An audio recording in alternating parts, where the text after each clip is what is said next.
It is the Mike Calta Show. It's 102.5 The Bone. Good morning, everybody. It's Wednesday, April 24th, 2024. Only Wednesday. Yeah. Hump day. My humps. I'm looking forward to this weekend, so it's going slow. Yeah. This goddamn Lightning playoff thing, I got up and got in bed last night, and I was like, I'll just see in the morning how it goes. And then I'm like, all right, let me just turn it on for a second. Next thing you know, I'm up watching the whole goddamn thing. I watched it all. And that 7:30 start really pushed us back because I was like, what? I'm still, it's after 9. Why am I still up? So I guess that Bobrovsky guy is pretty good. Jesus. I mean, we were talking about it this morning, Mike and I were, when he did the block and then dove backwards and spun around and blocked it with his hand. I was like, I mean, you can't even be mad. You're like, yeah, he deserves to block that. I saw like a lot of debate online. They were saying great block or bad shot. Well, I mean, Like it was people- a great block either way. Yeah, because people were showing how there was a lot of space there. And they're like, was it a really great block or was it a really bad shot? But I don't think who was it? Was it Duclair or who was that was putting that shot on? Somebody. I don't recall. Yeah. They were going up top there. Yeah. I just don't think you expect the guy to do a back handspring. No. And block that. You know what I mean? It was like the Matrix. Yeah. I don't. Is there? Well, I guess like us too, but their older players are playing at such a high caliber. They're so fast. Yeah. It's hard, and we're relying on the power play to score, and it's just frustrating to be going into overtime at I'm talking about having to wake up, not to lose the game. Yeah, but the It's so hard. Panthers keep on coming out and having the first period be like 10-2 shots on goal, and you can't win games that way. The damn commentators right away, they're like, the Panthers have won 10 straight overtimes, and the Lightning have lost the last 6 straight overtimes. Dude, they got stats for everything. How many percentage of coming back from down 2 goals? And all Overtime goals, which they wound up. The guy that they were talking about, what's his name with the V for Panthers? They were saying about how he's like the 5th leading overtime scorer, and then he scores, and you're like, well, it's for a reason. It's crazy. It can be. Verhaeghe. Verhaeghe. It goes a whole 2 periods, no scores, crazy defense, and then overtime. Boom! It's like that. Yeah. You know what else I noticed? That Verhaeghe scores, and then they bring him out to talk to the reporter on the sideline there, or the penalty box, and God damn it, he's handsome. He's got great hair. Hockey players always have great hair.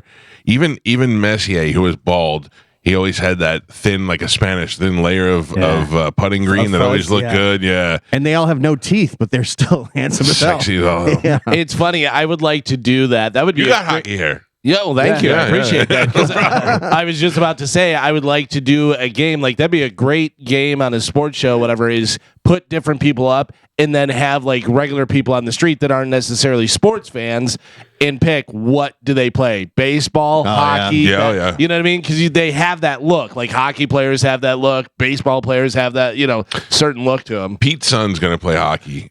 He looks like a pro. But he and looks that's like the a pro. thing. He's constantly in a suit, and he's got great hockey hair already. So he's destined to be in the NHL. That kid's been playing hockey since he was 3 years old, and that's not a joke. Like he's been on skates since he was 3. And as long as he picks up what Pete does when he gets around hockey players and let's go, boys. Start talking like that. Shower beers with the boys. What do you say, boys? Oh God, I could be so subconscious about my wiener if I was in the shower with all the boys. I couldn't even enjoy that beer. I'd be like, hey, quit looking at my pecker. If you're Fat Pat Maroon, you don't worry about that kind of stuff. That's true. I guess my fall in the yard. Remember that when that happened? The fall around the world. We remember. I picked up new steam yesterday because Bobby had the fall where he fell off the gym equipment. Right. And I guess on the bonfire yesterday, they put out a new poll of whose fall was worse. Oh, really? So, yeah, I've gotten turned on to a whole new. What I don't understand is I was reading a story that I think Gio sent me about Jelly Roll. Jelly Roll said he quit social media because he was getting bullied for being fat. Oh, come on. Well, my point is, you're an adult. Who cares? Like, I don't know. There's nothing you can say that, like, when I went up there for the roast, you and I were talking about it, and I was like, there's nothing anyone that's going to say that's going to make me feel bad. And you were like, I don't know. A couple of them might sting. The ones that sting are the ones that are true. When you say something and you're like, that's not true. But I can't remember anything that I walked away embarrassed about. Or I think I really genuinely don't care. I don't care. So when Jelly Roll quits because they were telling him, oh, he's fat. Oh, like he didn't know. Right. That's a big surprise thing. you. Yeah. I mean, I do get, I block a lot of people not because they're insulting me, but because I don't know.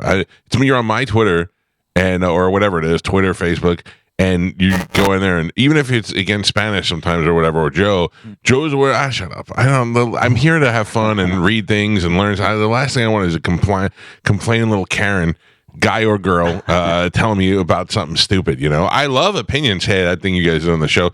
We did one thing on the show one time that I thought would be hilarious, and we did it, and I saw the reaction on social media, and we never did it again. Because I see sometimes I didn't feel like it went well, and then I go, oh, no, they didn't like it either. That's a good feedback. But to be like, you guys suck and should not do radio anymore. Okay, cool. Thanks, guy mowing lawns today. Appreciate all your input. It would mean nothing to me. Yeah. I had one of the hot or nots, and a lot of people sent it to me. The picture that I used was from when the girl was first arrested, and I guess it had been going on for a while, and then there was a different mug shot of her where she looked absolutely crazy. Right. But I chose to use the one where she looked a little bit better for hot or not. And, but a lot of people sent it to me, have you seen this? Have you seen her, like, how she looks now? And I'm like, okay, that's fine. But one guy commented on it, and he goes, update the picture, brah. So I just wrote back, shut up, brah. I block both of you for using brah. Yeah. Yeah. Any of that stuff, I'm always like, vomit. But I'm trying so hard to be on Twitter, and it just does nothing for me. Yeah. It does not. I've tweeted out the last couple of days. I was sitting there watching the news yesterday, and I'm watching all those students, pro-Palestine, pro-Hamas students, that somehow Spanish. I hate to get you unwound so early in the morning. Did you watch any of this? I don't know. The protest in New York, like let's just say Columbia University. Yeah. I know you're aware of it, right? But did you see any of the footage? Well, I did see one guy that was out on the street, and the lady was yelling at him, and she said that they were Hamas, and he goes, "Oh, you're Hamas? Yeah. Very nice." He goes, "I love how everybody wants to protest over here in New York, but nobody wants to go over there and protest." Yeah, that is what the thing that got me. I said, "Well, here to get you fired up." So do you remember when there were riots and they were breaking windows and running down the street, and they'd find piles of bricks and piles of stuff there? And I was like, that's a little bit. I mean, I lived in New York. There's construction sites everywhere. There's piles of stuff everywhere. New York's the only city where you can not have rain for 10 weeks and there'll be puddles everywhere. This is weird stuff that happens in New York. Every tent there looks like it was bought yesterday. It's 3 different colors. They're handing out tents. Yeah. I mean, this is 100% set up. And is this now the Republicans doing this to make Joe Biden look bad? Because it's making Joe Biden look terrible because he can't come out and condemn it. He, for the life of him, when Trump came out, when those fraternity boys were down there, and they were the Proud Boys and all those other people were down there, and they were protesting taking down the Robert E. Lee statue, and Trump said there were some good people down there too, which he didn't really even say for that. But what he said was there were some good people down there that were opposed to taking the statue down, and they turned that into there were some good people down in the middle of the race war. Yeah, dude. Because he wouldn't go ahead and condemn it, and now these people are in the middle of the street stopping Jews from going to school. There's no upside. There's Hamas is bad for the Palestinian people as well as it's bad for the Israelis, and all they want to do, they live to kill Jews. They hate the Jews. The Jews have tried to say, hey, split the land. We'll do this. We'll do that. And they just, anyway, yesterday I'm watching, and they keep showing this campsite that has been set up in Columbia University, and it is the nicest. It looks better than any festival I've ever seen. It's wild. I mean, it's like somebody set them up a nice camp, and at that point you have to go, okay, so who is behind this? Yeah. Who is really manipulating all of this? Because these idiot kids that are out there protesting, they don't even know what they're protesting for. There is a woman in a hijab that has the headgear on because she's not allowed to show her face. She's a human being, and she has to cover her head and her face, and that's what they want. That's what they're fighting for. Oh, I was so frustrated yesterday. My wife wasn't home, and I was just forced to watch the news all day, and it just made me it made me insane. Now, here, I do have a mission today, though. Okay. Yesterday, President Biden was here in Tampa Bay, and I'm telling you right now, I keep saying I don't know who I'm voting for, but I'm positive I'm not voting for him. Okay, and I don't know that I'm voting for Trump. I may vote for somebody else. It's my right as an American citizen. But if I met Biden yesterday, I would have been in a suit and I would have taken a picture with him. That is a sitting president. Oh, yeah. And the same way I have a picture with Trump, and I was trying so hard when I was young to get a picture with Clinton when he was running for president. He came to Tampa a lot. I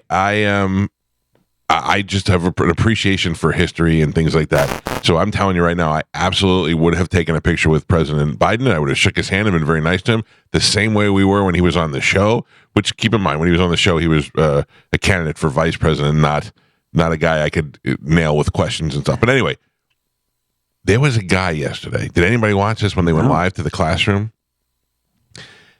I put it on Instagram. I said, somebody has to know who this guy is. I have to find this guy for the show today. He was sitting in the front row like a girl at a Justin Bieber concert. He was 4 feet away from the president, and he was videotaping the whole time, and he was going, yes, yes, and he was fist pumping in the air. At one point, he literally took his left arm and put it up over his head and was like, yes, yes, 2 inches away from the president. If I was the president, I would have been like, somebody get this moron away from me. He's making me look terrible. I got to find out who that guy is. I want to know what about that guy, what about the president made that guy so excited? Well, are you going to be surprised whenever he goes, they gave me $1,000? No. And I'm not even saying that. I just want to know, look, I get it. I think the guy has done some good stuff. Not enough for me to want him to be in office, but he's done some good things. But I want to know what it is that made that guy so excited. Have you ever gone to one of these political rallies? No, but this wasn't a political rally. Well, yeah, they had like supporters there. Oh yeah, and anytime I've gone, they bring them in. Anytime I've gone to any of those rallies, it's filled with wackos that are all like that. Yeah, I went to the Obama one. I've been to a Bush one. Yeah. And they're always just the craziest of the crazies that are available at 2:30 on a Tuesday to go see the president. It's well, I know nuts. that they bring people with them in those sort of things because here's why. Let's be honest about this. There was maybe 20 people in that classroom yesterday that Biden was talking at, and there was also about 20 Secret Service. It takes a lot to get people, and you have to clear it days in advance. You have to do background checks on the people that are there. It's a pretty big deal. So is it easier for them to just bring in a couple of people and mix them with the Ashley Moody and a couple other their people and make it look like it's full? Yeah, and I'm not, and that's not even that's not even being sneaky. That's just, hey, this is what we're doing right now. It wasn't a rally. They were talking about. He stopped here and was talking. He was campaigning, but he was talking about abortion, and which is the one thing that I am side with him on. Because May 1st, the 6-week ban goes into effect in Florida. Yeah, it's ridiculous, and that's hard. That's why I'm in the middle now, and I go, I don't know where I can't really. I don't really think that's a Trump thing, but Trump throwing it back to the states takes that off of his back, but now we're going backwards. Yeah. Anyway, look, Galvin, there it is. There's the protest. I don't know how deep you want to go on that. Not only the protests have tents, they've got balloon arches. Yeah. Come on. It's crazy because so I was doing some research yesterday. And I had forgotten this, but there was an article that came out a couple of years ago where the Department of Justice was saying that they discovered that the majority of universities in the U.S. are funded by Chinese companies and the CCP. Yeah, so that's why they think a lot of these kids are being indoctrinated, as they call it, to the left. Right. So you got to think that if there are Chinese police stations in almost every state and they fund a lot of the hospitals and the universities and the energy systems and they got them coming in through the border, this is all just going to keep ramping up the more and more it goes. And it wouldn't surprise me if the FBI had plants in there that have known about this for a while. I believe that too. Yeah. Not that they're doing anything, but they are aware. They get in there and see what's happening. Joe, I sent you the picture of the guy from yesterday's rally. Somebody's got to be able to identify. I'm going to be honest. I'm a human being, and I use words sometimes that I shouldn't use. I try hard not to say the word retarded. I have a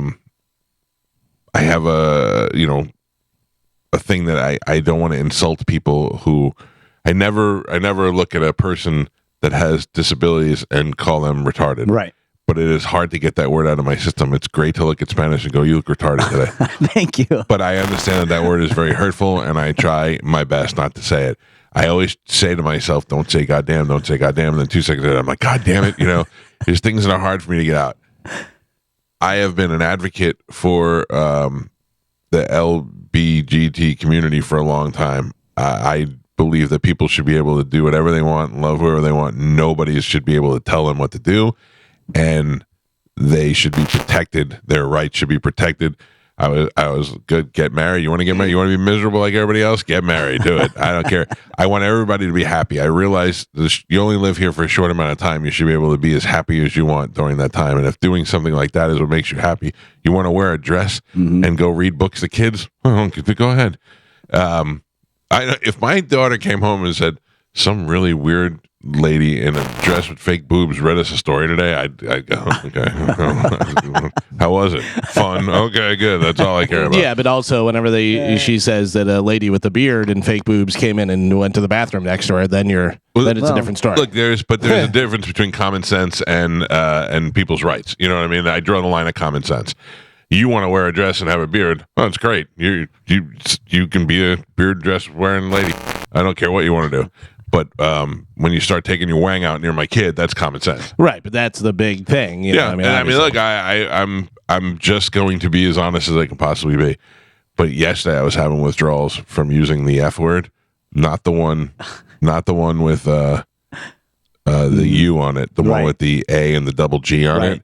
And I don't ever use that word to describe homosexuals, but it is a great word to describe certain people, you know what I mean? And I was talking to JoJo and I said it twice in conversation and I went, I gotta get that word out of my system. I was talking to her on the phone and I was like, because it's not about an insult to anybody but the person that I'm talking about. Right. But I understand it's a hateful word, but it's a really good word. It's very pronounced. Yeah. When you use it. You're making a statement. Yeah.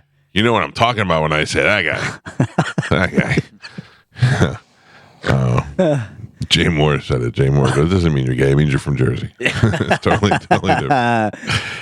Joe, did you get the picture? No, I did not, Michael. Uh-oh. I sent it to your Hotmail. Yes. Maybe that's why? No. Okay. That's I don't have anything from you. When did you send it? 2 seconds ago. Okay, I have not received it yet. Did you ever think about getting a Gmail? Can I just point out, I'm not going to blame Joe on this one just yet. Old email over there. I'm with you. Yeah. May be the problem.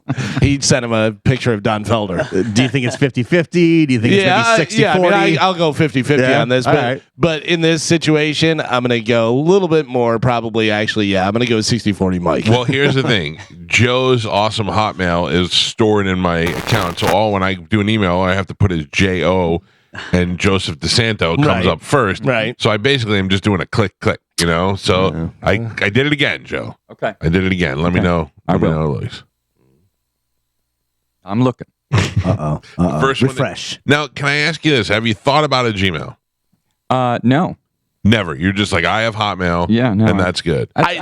This may blow your mind. I don't know whether you're aware of this or not, but you can forward all of your Hotmail to your Gmail. Yeah. Yes. And then you can also get Gmail. No, I know. Oh, okay. I'm aware. But you just don't. You just are like I am. Sticking with the chopsticks. Sticking with the Hotmail. I have a Gmail that specifically is for show only. Me too. Me too. Everything is just for the show. Yeah, I have a Gmail specifically for imaging. Yeah. All this stuff, whatever. Yeah, it's all Gmail. My son asks me for money all the time, as most teenagers do. Yesterday, I was the happiest to give him the money. He had his laptop. Yesterday was a great day in this house. We watched Jeopardy, and Joey sat with us for Jeopardy. But he was on his laptop doing some. I'm sorry. Let me be honest. He was on his laptop cheating about something. He was writing a like paper. Father, like son. What? You were cheating in Jeopardy, and he was cheating at school. I did not cheat in Jeopardy. Have you ever gone and looked at what the final Jeopardy answer was before they said the final Jeopardy answer? A long time ago. It was a great night in the house. One time. Joey was writing a presentation about the Holocaust on his laptop while we were playing Jeopardy. Normally, Joey doesn't hang out with us because he's a teenager. So he was in the house and hanging out with us while we watched Jeopardy. And I looked at him, and when he was done, he was like, done. And I looked at him and I go, did you use Chat GPT for that? And he goes, and he didn't say yes. No, and he turned around and he showed it to me. I go, I don't know what that means, but okay, whatever. Is Carmen's mic on, by the way? Yeah, it's always been on the whole time. It has. I know. I saw. Carmen. Yeah. I'm so sorry. I'm so sorry. Do you think you sent the picture to Carmen? No, Carmen. I feel when the music is playing, sometimes my hands feel like I'm turning the music down, and I shut it off. I'm sorry. Lowering Welcome to the it show. and- I'm sorry. Yeah, thanks. I had some good zingers on Geo. Oh, I love a good zinger. Yeah. I'm sorry, A Carmen. bunch of funny sinus material. Yeah. First Chicken off, zingers? I sound a lot better than I did. You do. yesterday. You do. Thank you to JoJo, because I guess She she blowing your nose? No, I guess she had like a sinus infection, basically probably what I have. She had one last week, so she said go get Aleve D and Mucinex nasal spray. She's the best mom ever. And I have to tell you, I went and got it and felt a million times better instantly the second I took both of them. So JoJo was in my office yesterday, FaceTiming me by herself. And she turned around and I go, JoJo, would it kill you to show a nipple? And she goes, what? And I go, would it kill you to show a nipple? And she looked at me and she goes, you don't want to see these. And I go, you ladies don't know. We always, I mean, I was obviously joking with JoJo, but if she would have been like, boop, and popped it out, we would all, I would have been very happy with started that. clapping. We're all, exactly. I talked to JoJo yesterday as well. Did you see a nipple? So she sent me a picture of a giant Ben Roethlisberger cutout that is in the Yeah. office that a guy dropped off. And she goes, do you want this or what's going on? I go, listen, I'm coming Thursday. They're having the luncheon. I'll see whether it fits in my car and stuff. She goes, this is why she's the best. Yeah. She goes, just a heads up. It's bring your kid to work day. And I go, I'm not coming. I said, we'll figure it out a later time. She knew. I didn't, I was like, no. I'm thinking about pulling Juliana out of school and taking her with me. I told Juliana, I'm like, I missed you yesterday. And she goes, yeah. And I go, yeah, I like kind of missed you where I was going to come yank you out of school and go do something. She sits up and she goes, why didn't you do that? And I go, well, because also there's laws about you going to school. Yeah. So That's kind anyway. of like whenever you tell somebody that you're going to buy them something. Yeah. Right. You know, yeah, I was going shouldn't to buy have you said this. You should have. Why didn't you buy me that? No picture? No picture. Of what? That's on Joe. That's on Joe. Nope. Check I- your. I check- mean, you could even go to Instagram. He said he posted it. Yeah, but I mean, I wanted to. I send it to him. Yeah. Like, well, yeah, but Hotmail probably is like so slow. No, I don't think it has anything to do with Hotmail. Correct, because I have a Hotmail and I get all my junk mail. You have a You have a Hotmail? Well, she uses it for OnlyFans. I no, yeah. that's what I use for like when you sign up for stuff like at the grocery store or online. That's what that's my junk email. So do you know when I go like to Chewy's? Chewy's is in a spot that has no Wi-Fi. So when I go to Chewy's and I put, you have to put an email in to get on the. I just put Bob at hotmail.com. Poor Bob. Yeah. He's getting all my Bob, emails. dude. He's getting all my email, but I've never been giving them my real email.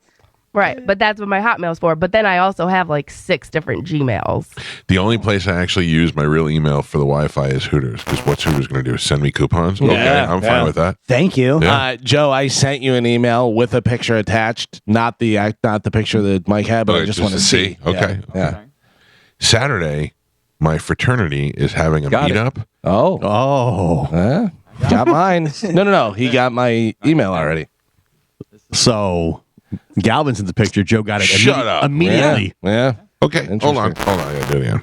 You still want to go 60-40? You want to also? I'm gonna go 80-20. I'm gonna bump it up a little bit. His name's spelled wrong or something. Yeah. But I always send them. Mike has never got an email. That's why Joe never gets his emails. By the way, can I tell you right now, Mike is holding the phone as far away from his face as he can and looking down through his nose to see man. what the thing is. Yeah, you're sending it to your son. I'm Your son not. just getting notifications. Joseph DeSanto, Yeah, at hotmail.com. third one. I got How's it nothing. spelled? I got Galvin's. I love that Joe's email's out there now. Yeah. No, I didn't say it. I just said Joseph DeSanto. He said it. Nothing's come back.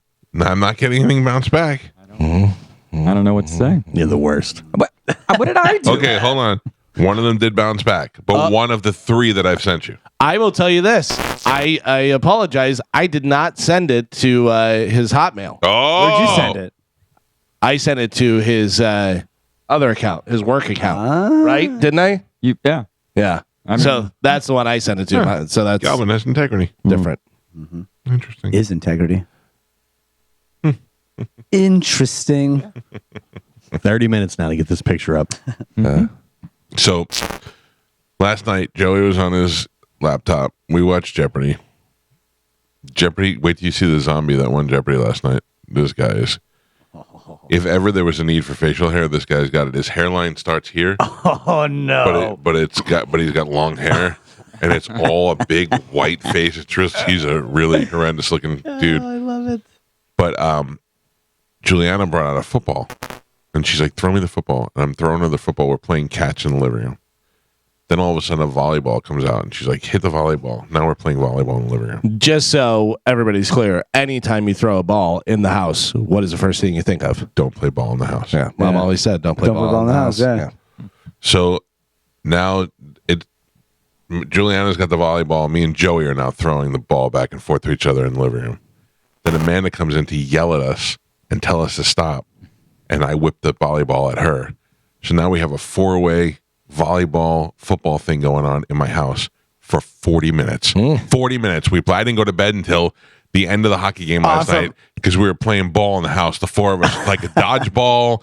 It was a combination of catch and dodgeball last night before I woke up sore today. I woke up, I was like, what did I do? Why does my arm hurt so bad? Did I fall again? Yeah. dude. Oh, anyway, God. we got a good show today. We got guests, we've got open letters, we've got all sorts of technology. Galvin's got a brand new open letter. I do. We got the guys from Saigon Kick, Jason Beeler and Phil Verona coming in today, and then we have those guys are here in town and they're rehearsing for a show that they have in Chicago coming up, and then they, I guess, what do? They go like the Morris Sound or one of those places and rehearse. Like, why would you rehearse here? Like, we'll find out when they're here, but. Is Morris Sound even open anymore? I don't know what I'm talking about. And then they're going to come back here a month from now and do a show at the Capitol Theater. And we'll get to that. We'll talk to those guys. It's the anniversary of their album, Water. And they're going to be playing that album, I think, in its entirety, or at least the hits from it, as well as other Saigon Kick songs. One of my favorite bands of all time. And I know they were very big down here in the Tampa Bay area. And now they're coming back to do some shows. So what else we have today? I want to find that guy if Joe ever gets that picture. It is up. It is up on my stories on our Instagram at the Mike Calta Show. Please go ahead and check that out because we're going to find that guy today, and I'm going to find out what he was so goddamn excited about. He looks very excitable in that photo. I get it. Yeah, that's where the double G word came up. I feel that. I heard Biden was having trouble getting off the stage. Oh, really? Yeah, a buddy of mine was there. He does move very, very slow. And he says afterwards he didn't know where to go, and his handlers had to come over and grab him. Shocking. Which we've seen like a million times. Yeah, but also think about it though. If you were when I asked Benson Boone, I go, "Hey, where'd you come in from?" And he goes, "We were." And he's like, "Oh, Atlanta." He was just in Atlanta. He's a young kid. He's like, so you put Biden in 400 places in a day, and you ask him where he's going. He's like, we're just in Ocala. He doesn't know. We've seen it on TV a lot, but my buddy's like, dude, when you see it in person, it's a whole new thing. Well, what I thought was sad was the way he shuffles. He does the old man shuffle. It's called the Boston Dynamic Shuffle. Oh, I don't know. I don't know, dude. Did you see the robot flame throwing dogs? How cool are those? Yeah, we'll get to that. We'll get to that. All right, let's take a break. We'll get this show moving. When we come back, we got Sporle, and we'll get some stuff to give away. Got big announcements today about the UFC and a whole bunch of stuff to get to. It's the Mike Calta Show. This is 102.5 The Bone. Carmen. Yes. What are we giving away today? We're giving away a lot of stuff. We are, right? Yes. I thought today was a lot of stuff day. Yep. So we have tickets for Heart and Cheap Trick, Bad Religion, Brooks and Dunn, Hailstorm, Stone Temple Pilots, and the Marley Brothers. Oh, boy. All those guys together. That's going to be one hell of a show. Oh. All right, let's do it right now. A little bit of Sporle. Here we go. Carmen is the keeper of Sporle. Pap is your judge, scorekeeper. And did you get my picture yet? No, Michael. I did not. Can you send it to Galvin? Yeah. Okay. Yeah. Why I'll send it to you, and then you send it to him. But I'm sending it to a different email. Doesn't Send matter. it to his work email. Well, why don't you just give me that email? That's what I'm saying. Well, I don't want to give it out over the air. Yeah, I don't blame you. Okay. Just text him. What? Text him. Text Yeah, him. maybe an email. text me the email. Oh my gosh. Oh, you figured that out, huh? I didn't do it. No. But I'm saying You. All right. What is this text you speak of? Hey. And I have the picture on Instagram. Okay, you got it there? Yeah. All right, I just then pulled it up over there. That works, as long as you have it. All right. I have it. Carmen, what are we playing today? All right. Today we're going to be playing 2010 songs. Okay. Title beginnings. So you're going to give me the first word of the song title, okay, from these songs that came out in 2010. Good? Yes. Got it? No, what? Are you serious? No, we're good. Okay. Space. Taylor Swift. Gimme. Blanks. Blank. Blank space. Mike Calta. This Way. Walk. That's 2010. Yeah. This Way. Lady Gaga. Born. Mike. Me Maybe. Call. Galvin. Galvin's here. Thrills. Cheap. Sia. What'd you say, Spanish? Cheap. Correct. Please speak up. Clean your ear holes. Yeah. Sinus ear. Please speak It up. What's that? probably is my fault. Please speak up. Oh. Son of a bitch. I'm all stuffed up. I can't really hear them. Your next one. Stars. One Republic. Shooting. Blank stars. Counting. Oh. Mike. Style. awesome. Sigh. Gangnam. Spanish. Bling. Drake. Galvin. Did that excite you a little bit that I knew that? Yeah. That was exciting. No.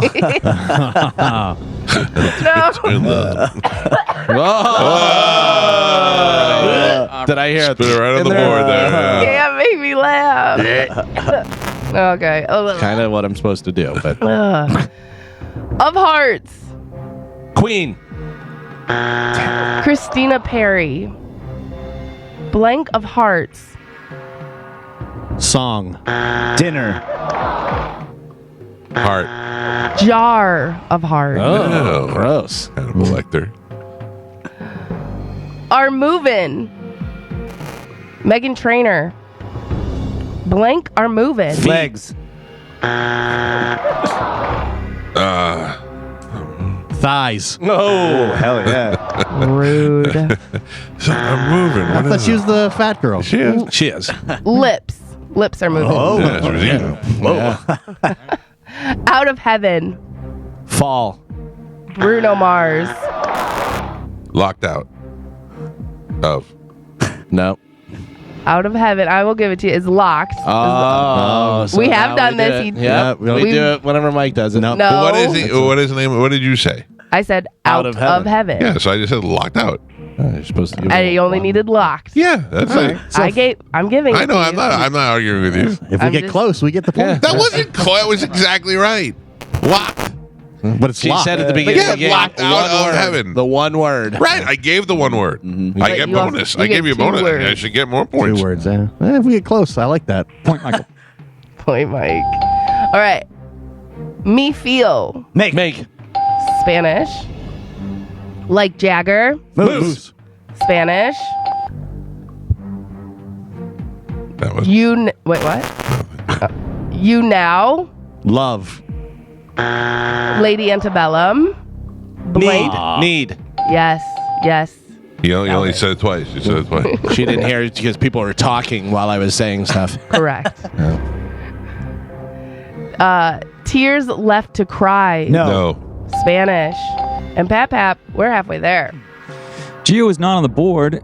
Galvin has 3 points. Michael has 4, and Spanish has 5. What? I don't think that's correct. You counting? You keeping score? I have my thought score he- is 5. I thought he had more. I thought I had more. Locked. too. All right. You're giving me the beginning song titles of these songs that came out in 2000. Just the first word, though, right? Correct. Any of the words? No, you can Just say them all. As long as you're close, it's, I can't even counts. take it. Songs that came out in 2010. You can get close and get 1 point. Make noise. You get 0 points. At least get close. Burger guy. Put some bass in that board. All right. Your next one. Girl. Rihanna. Interrupted. Blank Bad. girl. Fat. Rihanna. Everyone answer? Yeah. Only girl. Rock anthem. Body. Party. Oh, yeah, that's it. Party. Galvin. Up kicks. Pumped. Geo. I almost said the F word. Oh my gosh. Don't do it. Please don't. I dare you. In the deep. Rolling. Spanish. You again. Love. C. Mike Calta. Of You. Pictures. Pieces. Ed Sheeran. Blank of You. Oh, come on. I mean, I even know this one. What is it? Thinking? No. Thoughts? Shape. Shape of You. Yes, yeah. correct. No point. Jesus. I don't even like Ed Sheeran, and I know that. You love him. That face is so good. Jesus. You all right? Yep. Oh, your boy. next one. Up and Dance. Shut. Shut. Mike Calta. It's a good song. And Tie. What? Justin Timberlake. Shirt. Jacket. Pants. No. Suit and Tie. Yeah. All right. Suit is close. The jacket. No. Shirt. Yeah. I said shirt. Both start with S. Half a point, Joe. No points. He was close. Point Geo. No points. Bass. Nicki Minaj. Super. Mike Calta. Dirty. Jason Derulo. Bird. Bird. Blank Dirty. Love. Face. Talk. Talk Dirty. Talk Dirty. No, me. Dream. Katy Perry. Summer. Blank Dream. Teenage. Mike Calta. Is America. This. Spanish. Shop. Macklemore. Pond. Thrift.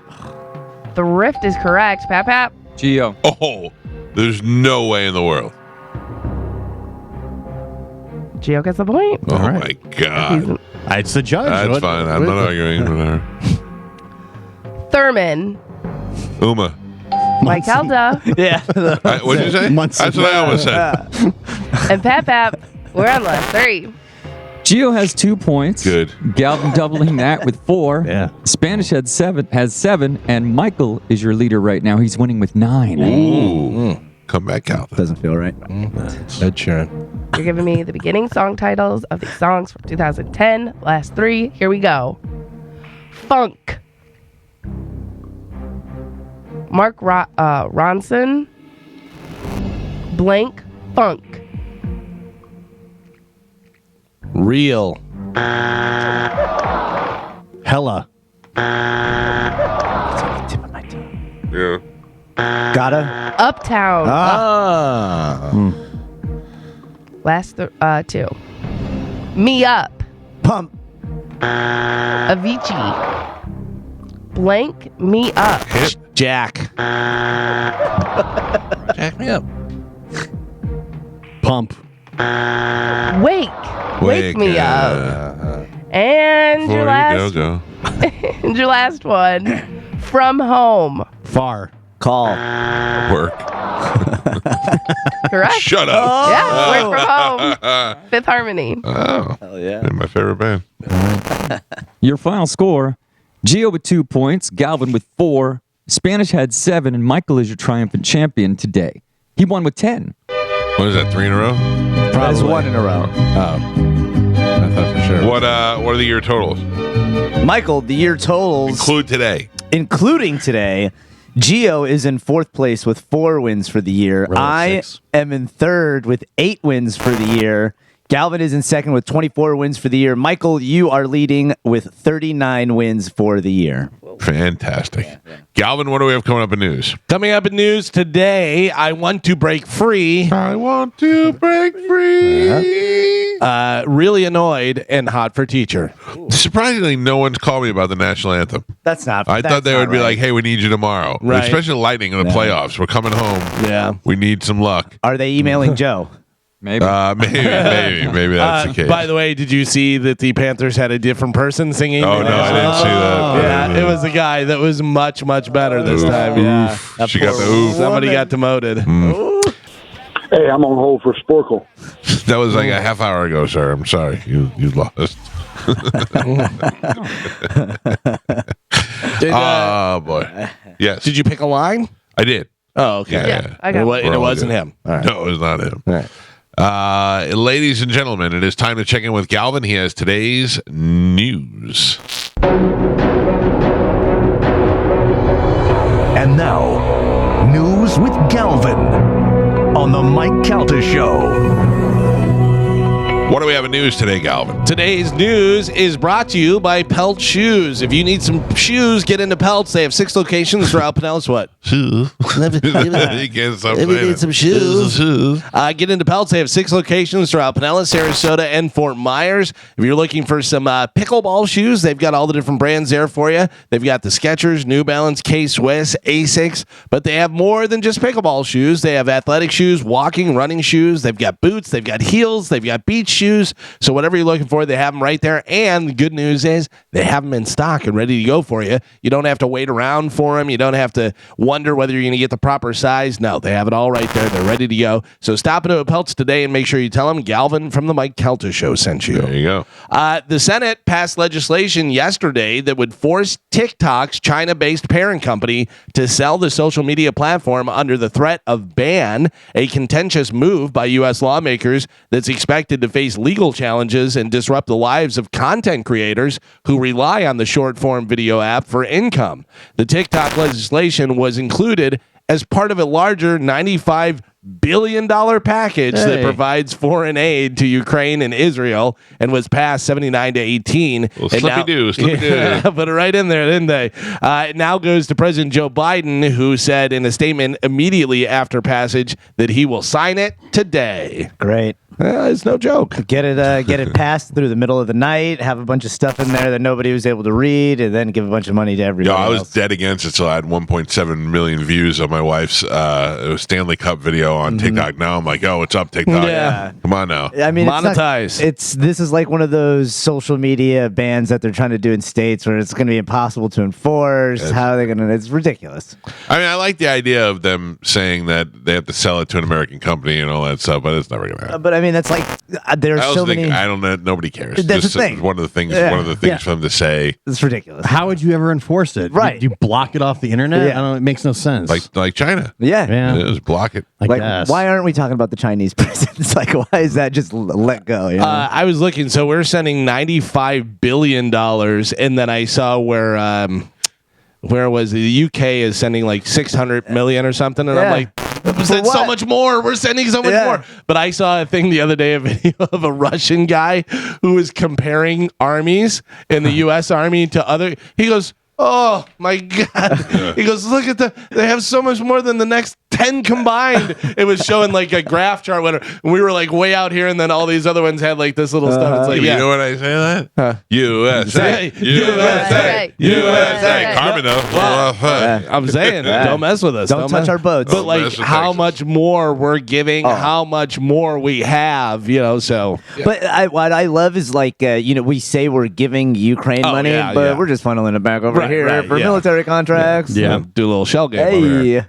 Hey. The Department of Justice announced yesterday that it will pay nearly $139 million to the victims of disgraced former Team USA gymnastics doctor and convicted sex offender Larry Nassar over the FBI's mishandling of the case. The DOJ released a statement Tuesday announcing it, quote, has settled 139 administrative claims from the allegations of sexual abuse committed by Nassar.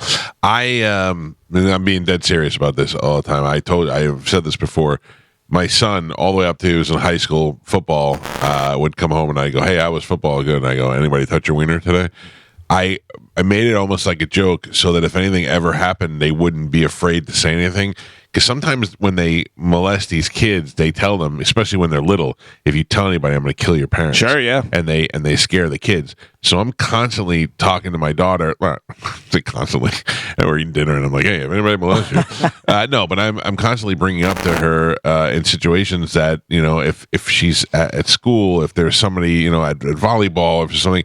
Anyone, guy, girl, to make her feel uncomfortable, she's got to let me know about it.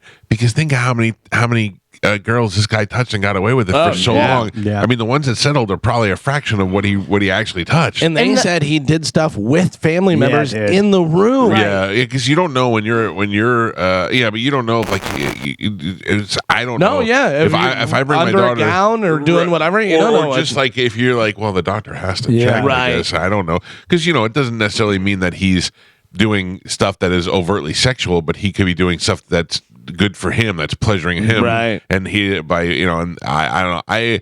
I would freak out about that kind of stuff, and I think the only way to really avoid it is to make sure you constantly have those conversations with your kids, so that if God forbid anything ever did happen, they don't feel shocked to talk to you about it. They're going to go, "Yeah, today somebody did touch my wiener," and they're going to come home and go, "You're not going to believe this, but today it happened," and that they're not embarrassed to tell you about it. It's one of the worst fears having children, especially having a daughter. Having a daughter makes me so, because I'm fully prepared to kill somebody. Well, remember we did that story where the girl, I think she was a young teenager, 13, 14 or something like that, and she was in the doctor's office, and the doctor did something, and she made an excuse that she had to go to the bathroom or do something because her mom was waiting outside, and she went outside and said something's going on here, and then they went in there and busted this dude because they found out what he did. How much was the payout for each person? Did it say? Well, it says total. It says 139 million, but it says it was 139 cases, whatever. So I don't know whether there's 5 people with the 139 cases. I don't know whether it's $1 million per person or whether how it's worked out. I know that's our money. I would like them to get paid, but would you rather take the money or get to punch him in the face one time? Oh, 100% punch him in the face. Yeah, one time, or I get to go. I wish more than one time, but it's a line. Listen, I'm telling you, one of the most real things I've ever heard my father do, because I have a younger sister, is my father. One time we were watching the news, and something happened with a child molester, and they were in court, and the father was yelling at the child molester. And my father goes, "I already know what I would do." I go, "What do you mean?" He goes, "I already got a plan." I go, "A plan for what?" And he goes, "If we were ever in that situation," I go, "You've already got a plan for how we have a sister who's not even been touched, and you have a plan to kill the guy who did." "Oh yeah." I go, "All right, well, what's the plan?" And he's like, I can't bring guns or anything. He was going to bring strong dental floss, sit behind the guy, loop the dental floss over his head to pull him back and choke him, and then stab him in the neck with a sharp number 2 pencil. Guy had it already planned out. And you know what? That's not even crazy. That's what happens when you have a daughter. Yeah. That's what happens when you have a daughter. I'm serious. Like I went, my daydreams went of me dunking a basketball to me having to just kill everybody. Well, there's a couple videos online. There's a father in a courtroom, and he tries to lunge across and tackle the guy. You will fully give up your future in order to kill that guy. There's Kevin Costner is one of the best actors in emotional scenes. He does that scene that I always talk about in Superman, where he tells Superman, "Don't come out," and he knows he's going to die, and it's so heartbreaking because he knows he's going to die, and it's Superman, and it's still making you emotional. But there's a scene in Molly's Game where Molly is explaining to him that she got beat up by the mob, and he was like, "I'm going to find them and I'm going to kill them." And she's like, "Dad, it's the New York mob. You're not going to," he goes, "I'm going to find them and they will pay for it." Because as a father, you feel that. You're like, I don't care if I die in the process, I'm going to kill these people. And I would say that 99%, whether this goes through your head or not, that if you, loop the dental floss around him and stabbed him in the neck, not too many juries are going to convict you. They're going to be like, "Yeah, we get it." You know what I mean? Yeah, there's that video of that guy shooting the guy who molested his son in the airport. He was ready. He shot the guy, and then he was like, "Boop, I'm ready to go to jail." The gun. He was like, "Yeah, go ahead." You got me. And that guy got off. Yeah. Protesters chanted "Blood on your hands" at Tennessee House Republicans on Tuesday after they passed a bill that would allow some teachers and staff to carry concealed handguns on public school grounds and bar parents and other teachers from knowing who was armed. The 68-28 vote in favor of the bill sent it to Republican Governor Bill Lee for consideration. If he signs it into law, it would be the biggest expansion of gun access in the state since last year's deadly shooting at the private elementary school in Nashville. If you have a state that allows you to have a concealed carry permit and you're a responsible gun owner, I think I'd rather have a teacher who's armed and ready to go. I think if you have teachers that go through proper training and do that stuff, if they do that, I don't know what whether you can just I don't know what it takes to get a concealed carry license or anything. Not enough to like. Really? Not enough for somebody that I want to rolling around in my kid's school with. So that's the problem. Is you have somebody who is already under a lot of stress as a teacher and stuff, and they use it, poorly. Or even if there is a situation where there's a school shooter, and this person, you can hit the target when you're in the real deal. This guy accidentally tries to take this guy down who's the school shooter and shoots 2 other kids in the process. Then you're like, oh, well, this didn't work. Yeah, or he barricades himself in a room with the gun and the kids, protects his classroom, and everybody else gets shot. Right, but then you also have, that church where the guy had the concealed carry and the guy was shooting and he shot him and took him down and he saved a lot of people. So you just don't know which way it would go. I think the training, if they went through a training course, that wouldn't be so bad. But why give it to a teacher? Why not have like a specific security guard? Because some people can't afford that. Yeah, they're giving more work, Carmen, just like for the same reason why you have to do this, this, and this instead of them hiring another person. Right. Well, let's stop giving money to Ukraine and maybe use a little bit of that money to put some security guards in school. Hell yeah. USA. USA. I vote for Carmen. I don't know. I believe that my kid's school has an armed police officer there. I know he's there whenever I go, or she's there whenever I go to pick her up, and I see her there. But there's also a high school across the street, so they may share one. I don't know. But I think, that's if you've got the resources to do that, I think that's a smarter thing to do. 2 things. One, I was watching a thing where they said about if you're going to be a police officer in Las Vegas because you can make so much money with all the overtime stuff. Are they letting people go? No, there's a lot of stuff going on, obviously, in Las Vegas because people are always there just to party and do that stuff, and it's so concentrated. But also with all the events that are going on where they can do security for all the different shows and all the different concerts and everything like that, where they can make a lot of money. The other thing I was thinking, remember when they were talking about arming pilots and people were like, oh no, and I'm like, they're flying the plane, like they have your life in their control to begin with. You might as well give them a gun. That's not going to make that much of a difference.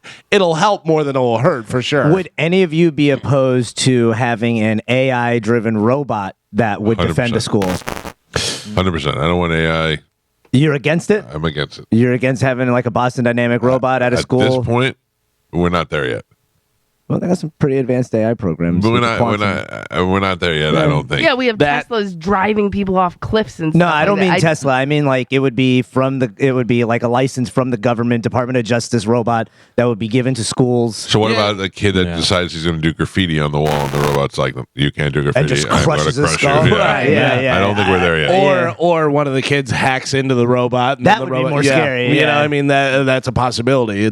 It's the same as giving the teacher the gun. Yeah, it may help, but he also may shoot 2 innocent kids, Again, I think a lot of these school districts, they're just looking for the cheap way out. Yeah, 100%. They don't want to put any more money into security. They don't want to put money into more resource officers. What about this? They don't even have money for music in school. You know what I mean? It's a joke. What about, I had to get that yawn out. What about retired police officers or retired trained people? Like I retire here at 60 and but say I retire at 60 and I go to school and I help with the crosswalking kids to school and all that stuff, but I'm also armed and You're on a volunteer campus. Or what? Are you a volunteer? I'm a volunteer, or I'm very lowly paid. Right. Again, like a Walmart greeter salary. But again, we're talking about our children. We're like, let's get the old retired guy that's got nothing going on. Yeah, but how come we can't fund somebody who's qualified? I got to go through a course. I've got to be proven that I can do it. But still, we're looking for the cheap, quick fix. Right. I think when they see the video of me falling on my own flip flop, I'm disqualified. Even that cheap, quick fix, you're not getting paid a lot, but then you do that in all the schools across the country. It's millions and billions of dollars, whatever. Yeah. But also you get the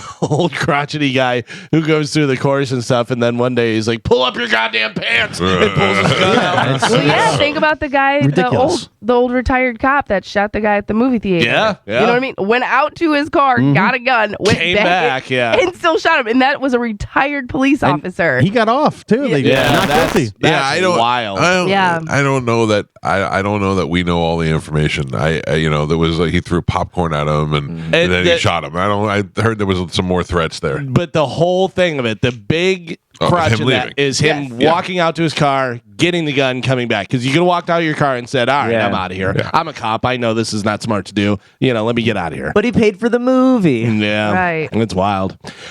This is a big deal for us in radio in a landmark decision with massive implications for radio. No, this is actually good news. The Federal Trade Commission has issued a final rule to ban non-compete agreements nationwide in a 3-2 vote under the auspices of bolstering competition, innovation, and new business creation. Under the new regulation, existing non-compete clauses would become unenforceable for most workers 120 days after the rule's publication in the Federal Register, with an exemption for less than 0.75%, 0.75% of workers who are senior executives, defined as anyone earning over $151,164, and in policy-making roles. Employers are prohibited from forming or enforcing new non-competes with these executives. The rule simplifies compliance by eliminating the requirement for employers to formally rescind existing non-competes. Instead, employers must notify affected workers in their non-competes would not be enforced going forward.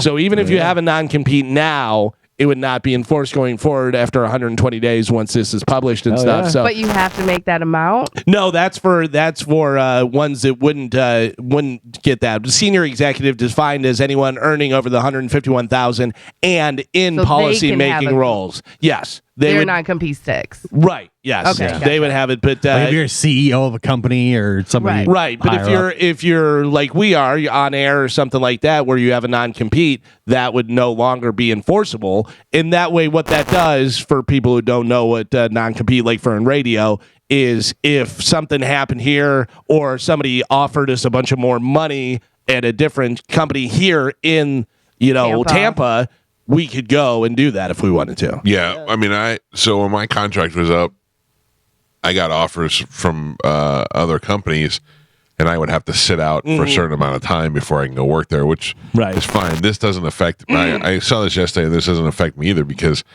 I think if you're, I wonder how it would work if you're a contracted employee and you agree to the non-compete in your contract. Well, that's that's what a contract mostly is for. But is it for the contract, or is it for a forcible non-compete? Like, yeah, I guess you're right. I don't know. I don't really, because there's not too many people that have a non-compete that don't have a contract. Yeah, you know what I mean. That's all kind of under that umbrella.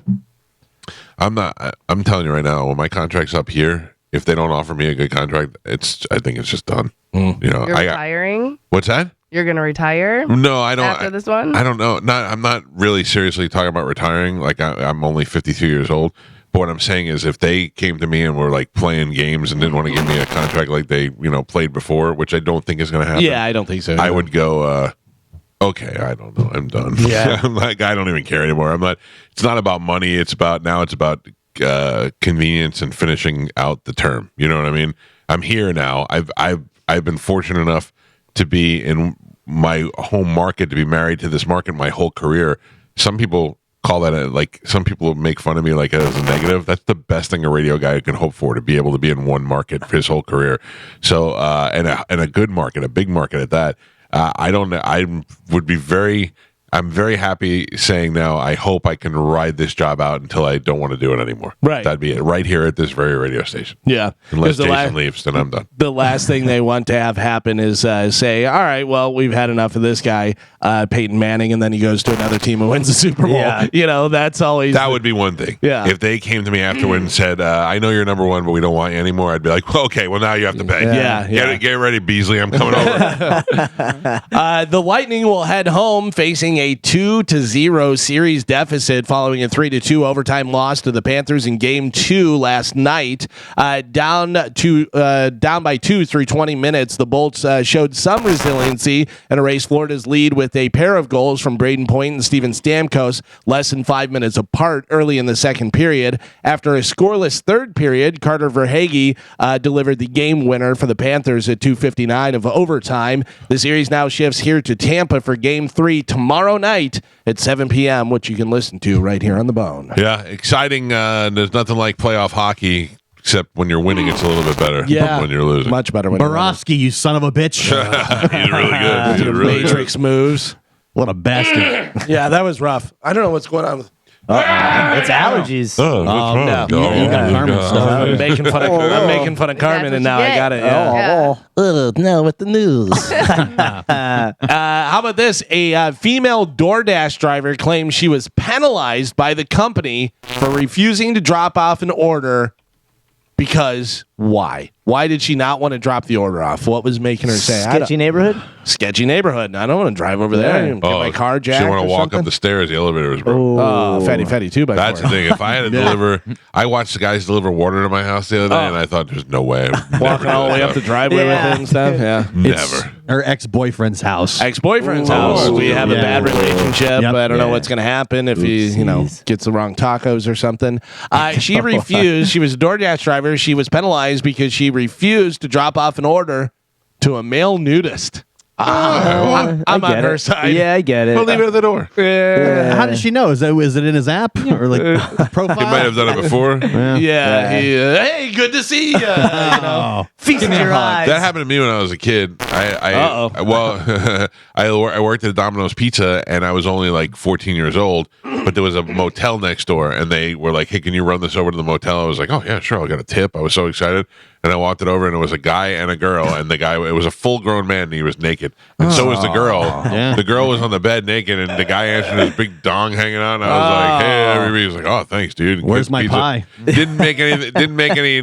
It was like they were just doing it, and I think they're now looking back on it. It was kind of like a little crack motel. They were probably on drugs, doing it, didn't care. But he didn't even attempt to hide it. Neither did she. And I'm 14. I'm like, this is the weirdest, coolest thing I've ever seen in my life. I've seen real lady boobies up close. Yeah. But in that situation, you were probably like, "Oh God, I can't stop seeing the guy stuff. Yep. I want to just look at the lady. Can I block it?" Yeah. I can't stop staring at it. Joe. Yeah. This is pretty cool, and I think maybe we have to have you tested. There is a man in Belgium who is acquitted of drunk driving because he has an extremely rare condition where his body produces alcohol. Really? Yeah. Do you think you could do that? You think maybe that's Produce alcohol? Yeah, Probably 40% already. What a superpower to have. I was going to say fantastic. maybe that's his mutant power that he produces alcohol. I'm pretty sure Joe has, they call it the Viking gene. Have you heard of this? No, what's that? So there's like a 5% of the world population, probably maybe less than that. They descend from the Vikings, Right. and there's some protein in their DNA that when they drink, instead of the usual getting tired and passing out, it actually gives them energy and has been found to fuel their muscle mass. Because the Vikings used to just get wasted and go, rape and pillage. Sure, yeah. And that gene is passed on. Yeah, that's what I think he's got. Viking gene. Yeah. Joe. Yes, Michael. Speaking of you drinking, Yeah. Oh yeah. I got several reports of you being out and about downtown yesterday. Yes, I was downtown yesterday afternoon. A work night? What were you saying last night? Or No, not last afternoon? night. Yesterday afternoon. Yeah, no, we were Anthony and I went down to the pier, and then That's what I got. Yeah. You went down together? Yes. I didn't know you were there together. I Yeah. did get reports of an old man urinating in the daytime outside. that definitely was not me. That's what I heard. No, Oh no. no, definitely not. I got an email You that were said, with them. Did you see? I mean, Again? what? No, not urinating on himself. Yeah. Urinating on a wall. no, definitely not. No, because Fan I art? lost Anthony at the pier, and then I walked to my friend Matt Simmons' house, and then from there we went to J-Wags, and then I went home. But I was home by 6:30, They were. Oh, 7. I don't know, whatever it was. Sorry. but what Well, about the urinating on the wall? Was he with you then or no? that is when we parted ways. Oh! What? Yeah. No, I don't. So you believe don't remember it, or No, I remember the entire day. I don't remember doing that. Just urinating in public like a bum? Yeah. I got an email that said, I think we saw a Spanish and Pap downtown. It didn't say by the pier, it said downtown, but and then he said at one point Pap was urinating on a wall, and I went, Definitely not true. I get a lot of people think they see Pap Yeah. emails, and it's not Pap. It's But I mean, there is a high possibility. Yeah. Well, Spanish was there. It's not a high possibility. What's that park there downtown that they used to smell like urine? Williams Park? Yeah. Yeah. They, with they the hobos? renamed that DeSanto Park. All Yeah, the yeah, bums yeah. used to Yeah. just pee everywhere. So Yeah. you were there. I was, yeah, and and we were together at one point, and I was showing him some of my favorite spots on the pier. There's one spot in particular where when you sit on the wall, Carmen's been there. It's like the perfect spot to catch all the wind. So even though it's hot out, it still nice. But for the record, I want you to tell me this, but this is what makes me hate you. Right. But I'm just letting you know. Well, I'm giving you just the letting scenery. know. I'm You giving you sit the on the scenery. wall where the wind hits you the best. Listen. I want you to say this. I'm just identifying what makes me hate you. Understandable. Yeah. So go carry on. Was it a perfect place to urinate? No, it was not. It was not. It Not was if the wind is whipping through. You know, Yeah, peeing in the wind. It was Out of not. It your was mind. not. Yeah, it was not. It was not. So you say it didn't happen. No. You say it did. No way. Not a chance. Not a chance. Not Were you chance? drunk at the pier? I'd had a couple of drinks, yeah. How are you but I guys mean, running roughshod on a weekday? I love it. Is that you? You can see it from there. What is it? Spanish. Yeah, I can't see it. Did It's a you picture. see? Yeah. It's a picture of Joe at a bar. Yeah, But that's I gotta be wasn't. J-Wax. Yeah, we were probably at J-Wax. Yeah, well, why did you think we separated? You were just walking too fast, man. By the time I looked around, I didn't see you, so I said, "All right." Why well, do I guess you I'm say just you're going home." separated? Because that has started to happen. And I was like, I don't want to be around. I'm You're gonna walk saying away. Joe is urinating in public and you left him? I did. Yeah, I said I'm gonna just be down That's around the just- wall. So All we right. did urinate in public. No, I did not. How he saw you? He was just as drunk. No, I was not. Oh, you were drinking okay. too? Yeah, I had a drink, but I rough definitely shot. was not as drunk because I had to go get my hair cut, which is why I left, and then came back and searched for right. you So- all afternoon. Joe at Hey, the don't be bar. mad at me, man. not I don't mad know at why you. you're getting pissy with me. I didn't do anything. Pissy. You say 100% Joe urinated in public. Yes. You say 100% you don't remember urinating in public. I say 100% no. That Can I definitely ask did you not this? happen. Was there any time where you urinated that wasn't in the bathroom yesterday? No. I mean, you Interesting. pee in in Mike's yard. Yeah, outside. Oh, in yeah, the- I mean, in I the even do that. Nature preserve. All right, But let's no, go. I'm not Right.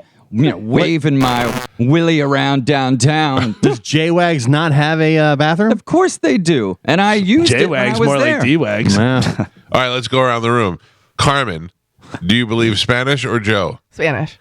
Gio, Spanish. Spanish. Spanish. Galvin, I believe Joe is confused. The Spanish is right.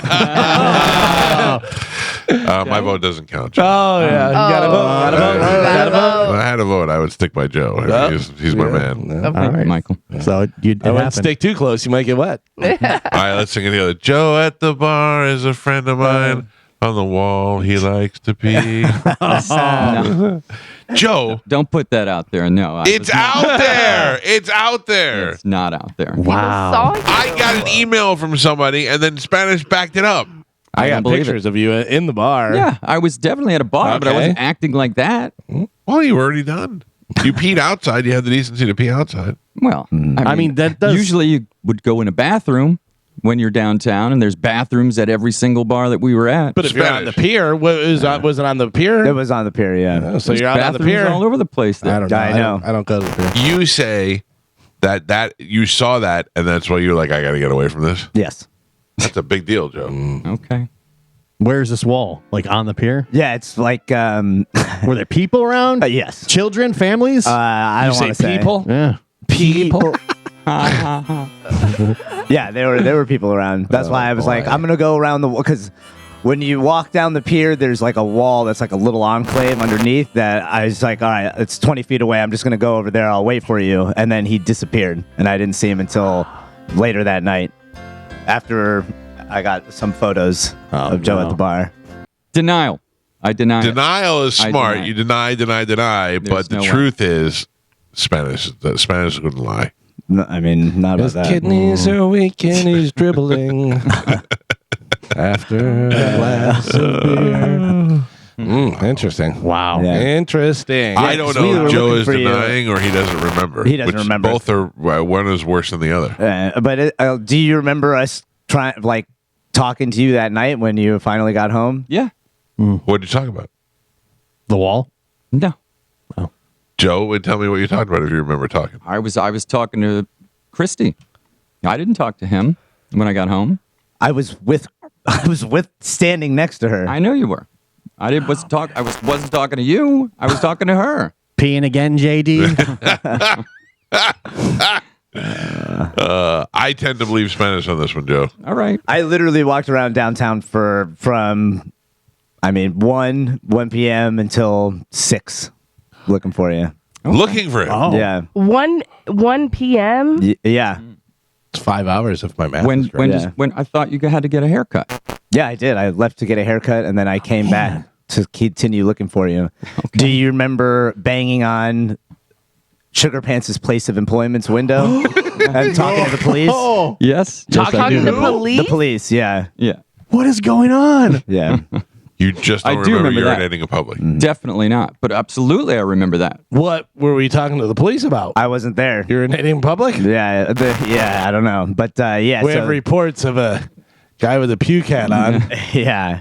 Was But that yeah, here? so somebody called the police because, Yes, because I went to the wrong place of employment, and this guy came out and he got mad. I said, "What are you going to do?" He's like, "I'm going to call the cops." I said, "Go ahead." So you walked up to a place, banged on the window. Yeah. It was the wrong place. Yeah. That guy got mad. Yeah. And then he called the cops on you. Yeah. And the cops responded that quickly? Very quickly. I'm switching 60-40 Joe with the email now. Yeah. I'm back. Very quickly. Wow. And I talked to him. He said, "Okay, fine, go on your way." I said, "Okay, thanks. See you later." He said, "Go back to the P Park." And I shot double birds at that guy. Oh, I don't know what you guys do in the day, but it makes me laugh. Jesus! Running rough shot. Now, how do you get to the pier? I drove us. Oh. Yeah. So how'd you get home? Well, Joe walked Yes, I did. and I left. Wait a second. the You pier? walked home from the pier Yeah. to your house? Yeah. Holy smokes. I made 2 stops on the way. to pee? No. Where'd you I didn't- stop? Mike Miller's house?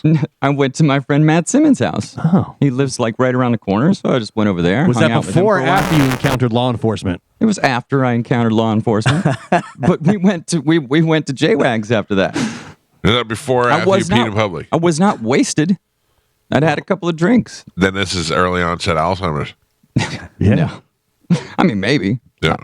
Who knows? Not wasted. I was just Possible. at some random business banging on the window until the cops showed up. I didn't bang on the window. I was tapping on the glass, and the guy came out. Where's Sugar Pants? Yeah, all right, whatever. Hey, No big deal. No, that's not what let happened. me in. If I was drunk, those cops would have arrested me. I was not drunk. So walking from the pier to your house is just under about 5 miles. Would you say? Yeah, Yeah. But I went out. Preposterous to me. But I went to Matt's, and then I went to J-Wags. And then from J-Wags, I walked home. So Yeah, it probably clocked around 6 miles. I would Because say. we had a search party out for him, and nobody could find him. Nobody knew where he was. But I didn't have my phone. Yeah. Oh my How do you god. go out without your Why would you? phone? Yeah. How do you go out without your phone? Because we were just going to go down to the pier, have a nice And you left your hammock phone? time. I left my phone at home. I was going to be back in an hour. And wanna be I our can't video go to the guy. bathroom without carrying my phone. yeah, well, I can. Oh my God. When you say search party, it was you, Sugar Pants, Yeah, her mom. Sweet Low's Her shirts. mom? Sweet and low. Yeah. Everybody was concerned. Nobody knew where he was. Nobody could get a hold of him. My, how I the went- tables have turned. Yeah, Did he come home with his shoes? I was going to say, I can't Yeah. see from here. Is he wearing shoes? yeah. I mean, this is what, the third search party this year? Yeah. Meanwhile, they're all out worrying, and Joe's was just strutting. I'm a walking. Can't Yeah, see. I was I'm having a great time. Yeah. He didn't care. He I had was no having a care great in the time. world. I didn't Joe, the simple fact that you didn't have your phone blows me away. Well, Can I just point out how similar his story was to Medicine Man talking to the people, the police and stuff when they were coming to get all the garbage out of his yard? Yeah. What are you going to do about it? Double birds. yeah, I was definitely double burdened. Yeah. That must be an old man thing. Maybe. When they have to talk to the law. Right. And feel confident enough to shoot the And double birds. The St. Pete police were very nice. They were very cool, and they Yeah, sent me they on my treat way. the homeless great. I was there. I talked to him for like 2 minutes. They enjoyed the double birds, you say. No, they did not enjoy the double birds. So this to surmise everything, you say you did not urinate in public. No. You say he 100% did. Yeah. Now, well, see, now that was less confident. I mean, I don't like. I feel bad. Like I feel bad. Oh, this is on. First of all, I got an email about this. This is on me. Yeah, I saw with my own 2 eyes. That was why I had to walk away. Is because I was like, I don't want to be. I mean, I hate Spanish. Right. That's your story, but I'm not buying it. What? I hate Spanish's face, but I trust it. Okay. Yeah, he doesn't lie. You walked away and you found Joe 6 hours later? Yeah. Jeez. Nobody found me. I went home, Gio. I'm just All asking. right. me. Nobody had to come and You were find me. silver alert for 6 Yeah. hours. Well, you have a ring doorbell of you asking the dog to open the door. So we can pull that up to see how drunk you were.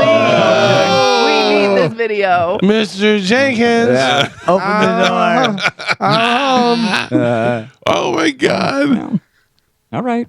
That video exists? That's why Joe. That's why Joe kept that mattress in the backyard. In case he couldn't get in, he just wouldn't sleep. By on the it. way, we need to add that to the Ring doorbell commercial. Yep. Do we really have that? Well, he would have it. I don't have it. I don't have Well, access he to doesn't the have ring his phone, doorbell. so My Yeah, phone right here. but Do you yeah. have the video? No. could Spanish look it up? No. I 100% believe Spanish. You can believe him if you want. Let me ask you, did you ask the dog to let you in? Yes, and Jenkins let me in. Oh, you guys trained him very good. No. How does that work? He thinks Jenkins let him in. Yeah. Oh, boy. Yeah. Now, how do we get access to this video? Joe's the only one who's got access to it. Oh, He's the only one. I'm sure you're going to need a patch. Gatekeeper. Yeah. Yeah. Well, you know, I mean, I'm not very good at video. I think everybody knows that. Yes. Mike's no one's gonna arguing. have to order more equipment to get that video. Yeah. I just want to see what your face looked like when you were asking Jenkins to open the door. Well, I knew you were in there. I wasn't. Or in I there. knew, Was it a lot of I this knew with, that Chris was Jenkins? in there. No, nobody was. The only person that was home was Sugar Pants' daughter. Oh, okay. Ooh, that would have been rough. Him drunk. Her in So there. He she doesn't let him remember in. nothing. Yeah, she let him in. What time was this? This was late. It was already dark. Oh, it's 9 o'clock at Oh, least. yeah. No. When I was a kid, my mom made sure not to bring any drunks around me. She didn't bring any drunk guys home. Okay. She's awesome. She's Who? really cool. It's Christy's daughter. Yeah, I know, but then now she's Yeah. got to deal with this. Old public urinator over here. What if I was your stepdad? Jesus. I'm not right now. It Right could now, happen, though. We're just friends. What a Tuesday. Yeah, it was Taco Tuesday. I thought my wife and I got wild. We had tacos yesterday. I thought when I got that email, somebody was just trying to start trouble with a guy who looked like Joe. No. Now I believe Joe was really urinating in public. I don't believe that. I think you do. I think you're like. I think you're a little upset that you don't But- remember it. By but the way, you can I did. point out I don't believe that? Not I didn't do it. Not- I there's don't no believe way it. Yeah, possible. exactly. Yeah. And also, Mike, Suspect. Yes, this is Carter. kind of your fault. Everything's my fault. Well, I mean, you let him pee in your yard, so you, in his He mind, pees it's- in his yard. Yeah, Joe's. his- It's the right. most. It's the most free feeling thing ever. But again, Joe did Mike it knows first, the yeah. difference of right and wrong, where Mike is promoting it, saying, "Yeah, go ahead," and now Joe doesn't. You're but now way Joe, off course here. But now Joe I- doesn't know the difference. I have a. I live on a preserve in the woods. Right. Nobody's around. Nobody could see him. There's no way over there. But Right. This maybe is Joe- him down at the pier on a But wall. that's what I'm saying, because you allow him to pee outside. That's where he's most comfortable peeing. Yeah. And now he thinks that, the world is his toilet.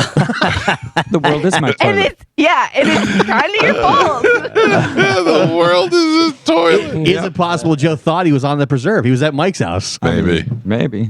There was wind blowing. Yeah. I'm just I Blowing heard through there's my a good hair. spot for the wind. Beautiful. It is a really great spot for the wind. Oh, man. Fantastic.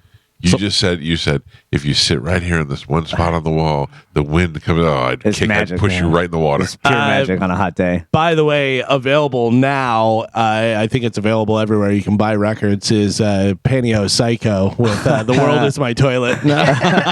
Oh. I'm sure there's video at the pier, like security cameras Yeah. and stuff. Well, I had to ask because at one point I didn't know, if he had gotten picked up or something. But I asked security if they had he did picked up have a a homeless man. He did have a run-in with the law. Yeah. I did. I feel like Joe's very mad at Spanish because he's slamming his finger down on the buttons right now. What did I do? He's like, when you were talking, he's punching the buttons. He's actually trying to get the dog to open the door. All right. I think Joe just learned for the first time that he publicly urinated yesterday, and he's kind of mad about it. No, I'm not. I'm not mad about it. All right, but you got to accept it, Joe. I don't Spanish. When you think that I don't believe saying, it. so then you saying he's trying to sabotage you? No. You're I just saying don't he's a think it happened. saboteur, but he saw it with his own eyes. And there was believe it. multiple His people own that sober saw eyes. it. I don't believe it. Plus the email. I don't believe it. Well, you don't believe the Holocaust either, do you? I do. No. Oh, wow. I do believe it. mean- Holocaust. But why would I, in all seriousness, as your friend, why would I lie on air about that? Yeah, friend. I don't know. In good times and bad times, he'll be on your side forevermore. Okay. That is what friends are for. Oh. The shame. Oof. Well, we I have have no shame. we have Talking dogs about. opening up doors, and now we have robot dogs with flamethrowers attached to their heads. A company called Throw Flame is selling one called Terminator, and it cost just under $10,000. It's about $9,400. We have some video of these dogs. They're pretty amazing. Take a look at this on Bone TV. It is wild. Look, it's got the laser on there, and then it comes over, and then all of a sudden, Yeah. just flaming it up. They should put So- that Put in the those schools. in schools. Yeah. Well, here's the thing. I almost bought one yesterday. Yeah. Okay. I saw it, and everybody's like sending it to me, like, you need this, you need this. I'm like, oh, okay, cool. Then I looked at it, and I was like, oh, that's kind of cool. And then when I saw how much it was, I go, I'm buying this. I'm just gonna bite the bullet and buy it and be the first person on the block to have a flamethrowing yeah. dog. Yeah, but it only charges for an hour. What do you mean? It only runs for an hour and then needs to recharge. Yeah, like, but like I thought at That's pretty nighttime, good, though. Yeah. I'm just gonna put them on the front porch. Yeah. At night, and just let them sit out there. And then I thought after an hour, No, because it'll only activate once it Yeah. senses movement. So it'll be it'll be in dormant or rest mode until. Yeah, can it sit on like a I'm sure. charger? I'm And sure. then whenever something happens, he gets Yeah. up off the charger. that was my fear, is that that it only would last for an hour. So I go to bed, I leave it there, and an hour later it's dead. Or and then the other problem was I don't want to be the first person to have one and it accidentally flame one of my kids. Do they have You know to what I recall mean? it? Yeah. Flambe my child. yeah. Or one of the neighbor kids come Yeah, over and, yeah. hey, you dropped this in the street. Or one of the neighbor's dogs gets out. And Yeah, comes well, over I can here. live with. All right, yeah, me not too. my neighbors. Right, I'm right, just right, saying, right. like Yeah. one of the. It's walking around your house like protecting and stuff, and it sees movement in the reflection of the window, and it just shoots flames at the window and burns your whole house down. Can you program it not to attack old men peeing in the backyard? No. You'd have to be able to. Yeah, that would be wild. There is new research claims the average person spends $454 a year tipping more than they would like to, and 26% of people report that they always or often guilted into tipping more than they want. Like, for instance, you're at the thing and they flip that thing around. yeah. Literally, they don't do anything. I saw a great thing the other day. A guy said, if I'm standing, I'm not tipping. Yep. If I'm standing while I'm eating, I'm not tipping. Yeah. All right. Or ordering, you know. They all have tipped now, though. Everybody does. The online transactions and stuff. Yeah. I don't mind doing that, especially because I'm going to give them a good tip either way. I'm going to give them a 20% tip, and if there's somebody that's great, then I'm like, hey, look, I'm doing more. And if they're not, I don't mind looking. I push the button and I go, 18%. You were terrible. But yeah, but 18% is still they're getting a tip, whatever. But like, it depends on what they're doing. Like, Yeah. I'm all for tipping, and I tip a lot and stuff. But if it's like, you're scanning your own groceries and stuff, and then the person's like, "All right, you ready to pay?" and Yeah, flips it that's around to different. you. What if you go to pick up like a to-go order, like you go to a restaurant because they bagged up tip. your They stuff? I always tip on that. Me too. Yeah. But I mean, like Subway has a tip option now. Yeah. That's ridiculous. Yeah. My favorite is when I go to a store and I know they listen to the show, because sometimes I'll walk into a place I don't know and they'll be like, "Hey, Mike," and I go, "Hey, how you doing?" And then when I go to check out, they'll have the option to donate to a charity, and they'll go, just hit one to make that go away, because they know they listen to the show. I'm like, Yeah. there's no way I'm donating to a charity through your company. I hit him with the no, thank you. No, You want to thank round you. up Yeah. for something? Yeah. No, thanks. Get out of here. Experts name the top driving distractions for Distracted Driver Awareness Month. What do you think they are? Top distractions for Texting. driving. Phone. Phones, Yeah. cell phones, number one. Number two, pets. A lot of people have how their pets. dare you. Well, a lot of people have their pets in their car and they don't Yeah. have them secured properly or whatever. Yeah, you let 'em know. roam. It's going to make the dog, or cat or whatever it is. What do you do? Hi. What do you do I for have your dog? mine in the back, and it has has one of those seat cover Scoop things. little Whatever. thing, Yeah. We got Yeah. a little dog seatbelt. The seatbelt that goes into the thing. Yeah. That's adorable. Able I to have just a net. Mabel just stands on the floor and puts her nose right near my arm while I'm driving. My dog will try and jump in my lap while I'm driving. Oh, really? That's what. If he's not secured. A lot of people have problems with that. I love the dogs that they get, like Carmen said, the net. They have the cargo net thing, and the dog's face is just. That's cowboy. All They day. say other passengers and just not watching the road because you're daydreaming. Yeah. Have you ever done that? I've done that Yes. before. So scary, dude. Especially in the morning where there's not a lot of people on the road. When we used to go to the studio, I would go and I'd go, "How did I get here? I don't remember my drive at all." That is most of the time when we drove to the studio, I'd get on the Howard Franklin Bridge and I go, "How did I get to the bridge? I don't even recall." It's like being like, I did not be in public. My son first got his license. He was driving. I was riding with him, and we're going, and he's driving pretty good. And then we're coming up on a red light, and he's not stopping. I'm like, whoa, whoa, whoa, whoa, stop. You know, I yell at him. I was like, dude, why didn't you stop? He looks at me and goes, I'm sorry. I forgot I was driving. I'm like, what? You forgot you were driving. Don't say that when you take the test. Yeah, I forgot I was driving. Oh man, that is brutal. Let's see what else we have. Today is 2 different days. It's Administrative Professionals Day, and What is that? Secretary? Yeah, secretary. And then completely unrelated, National Pigs in a Blanket Day. Oh, one of my all-time favorites. Now, what do you consider pigs in a blanket? A little hot dog and little biscuits. Little A biscuits. croissant. Yeah. I don't know. Or putting your thing between the girls' boobs. There's also that. Yeah. Different category. Yeah. Kanye West is. Well, what do you consider a pig in a blanket? We used to have these stuffed peppers that had stuff in there, and I don't know whether it was pork or whatever, but I always hated the peppers. I would just eat the stuff out of there. And I think, we used to have the cabbage roll thing that I think my mom called, pigs in a blanket. It makes more sense that it would be the hot dog and do that, whatever. Kanye West is reportedly thinking about starting his own porn studio called Yeezy Porn. It could be up and running as early as this summer. All right. I bet. Well, I got to tell you, I was going to mock it, but he parades his hot wife around half naked all the time, and I'm pretty happy with that. So if it's some of that stuff, I'm good with it. It's just him. It's all videos of him. It's gonna be gross. This is interesting. They have a thing with Arnold Schwarzenegger and Sylvester Stallone talking about how they were rivals and then friends and all that stuff. Arnold Schwarzenegger and Sylvester Stallone would put Clint Eastwood and Bruce Willis on the Mount Rushmore of action heroes along with themselves. I wouldn't put Clint Eastwood as an action hero at all. He's a gunslinger hero. He's a gunslinger. That's not action. You got Schwarzenegger, Stallone, The Rock, and what are the other one they said? No, they didn't say The Rock. They said I'm saying Schwarzenegger, The Rock, Stallone, Clint Eastwood, and Bruce Willis. Bruce Willis is Die Hard. Tom Cruise. Mission Impossible. Yeah, that's what.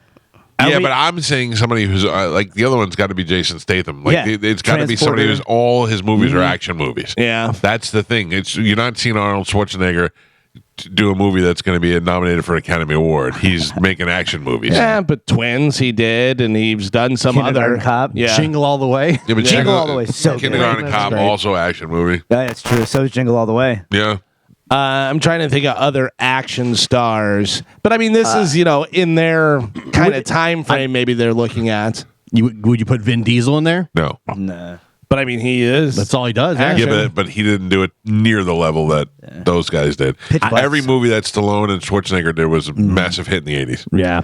Are we including like Jackie Chan and Jet Li, or is that martial arts, which is different? No Asians. All right. You know how hard that is to make in the stone? I bet the Fast and Furious franchise has probably made more money than Stallone. for and all sure. those Yeah. guys. No, I know, but they only like Stallone was Rocky, Right. Rambo, Nighthawks. Like he had all these, he had all these movies. Cobra, yeah, they were all action movies.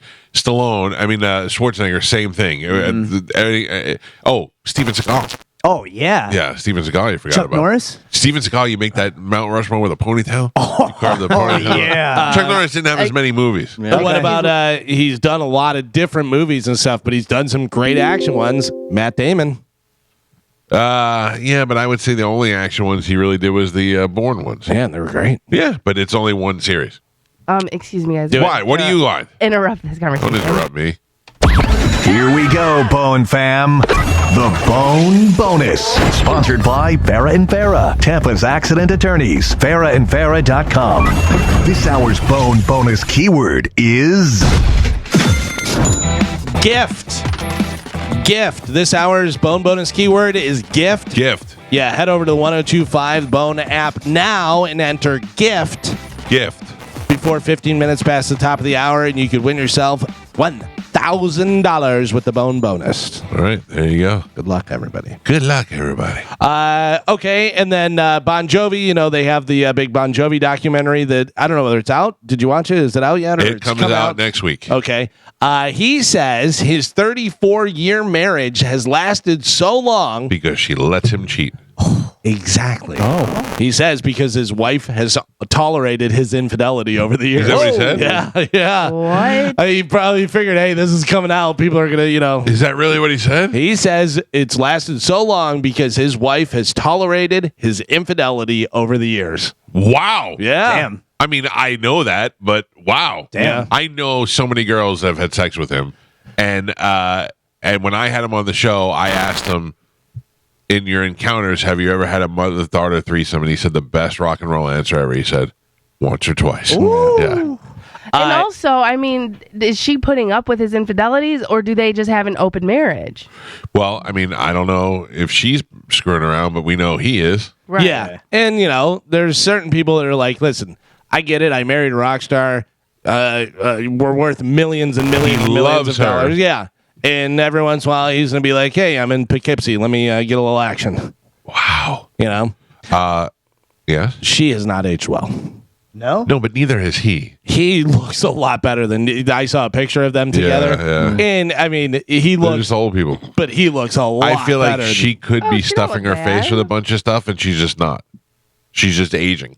You know what I mean? Yeah. Yeah, I feel like she could be all lips and filler and all that stuff, and she's like, nope, I'm just going to be in my age and be happy with it. What picture are you looking at, Carmen?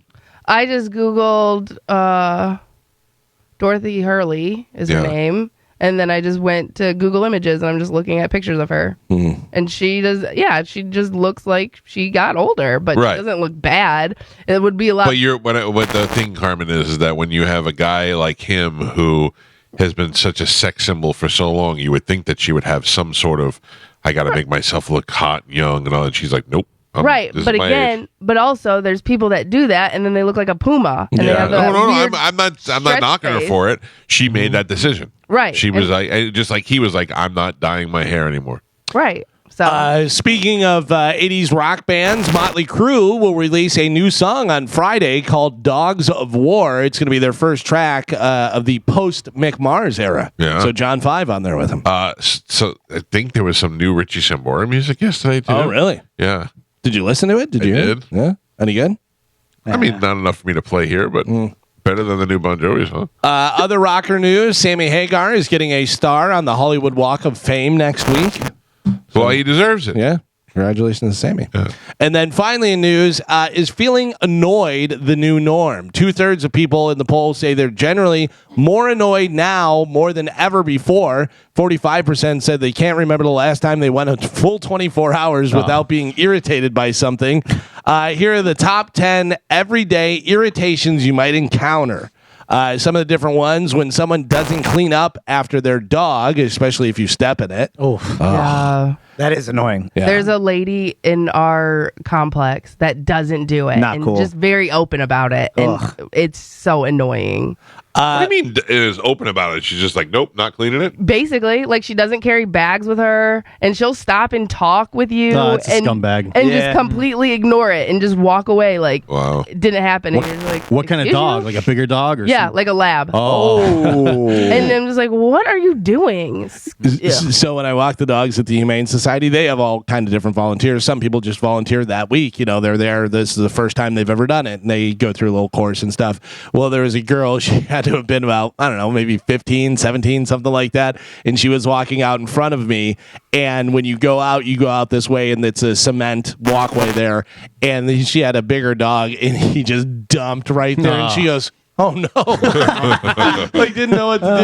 And I go, "Do you have any bags?" And she goes, "No." And I handed her a bag. I go, "Here." And she goes, "What do I do?" I go, "Just kind of scoop it up the best you can," because it was a little messy. And I went walking away. And I go, "Welcome to walking dogs." I was like, that's kind of what you got to do. Initiation. Yeah. Jenkins is the best for that because his Pebbles. He opens the door. Nothing. Yeah, he opens the door. He just goes out by himself. Yeah, he's got such a little one. Lets So you're just himself like, back in. all right, yeah. Another thing that annoys people: potholes. When you hit potholes, you're like, "Oh, fix it! Yeah. Where's my tax money going?" Yeah, it is very jarring when you hit a pothole and you're not It's expecting it. You're like, it's unbelievable. The car's gonna explode now. I don't know. Another daily thing: being stuck on hold. If you call, that. you're stuck on hold and you're looking at your phone. And you're like, 3 minutes. Come on, this is ridiculous. I tried to call a doctor yesterday. It rang, and then it went to like holding music, and then it started ringing again for 4 minutes. It was just ringing. It's very frustrating. Oh, very frustrating. And it happened And twice. you were like, Hurry up, my sinuses are so bad. I don't feel good. people who don't use their turn signals, that drives me crazy. And I burned a guy so bad. He had a Mercedes, and I caught up to him. We were at a red light, and I go, "What year is that?" And he said, "It's 2023." And I go, "And it doesn't have turn signals. That's weird." Interesting. And then I went and rode up the side of his thing. Suspicious. Bad parkers, people who take up more than one space. That's unbelievable. Also, I got to be honest with you. People that back into spaces, what are you doing? Stop it. Oh, I Look how cool I am. No, I'll tell you what it is. Because I in my truck, I back into the space a lot because sometimes it's hard to, when you have a long car, it's hard to negotiate those turns, and Trucks it's are easy. easier It's to go easier to right. pull It's out. easier to back in.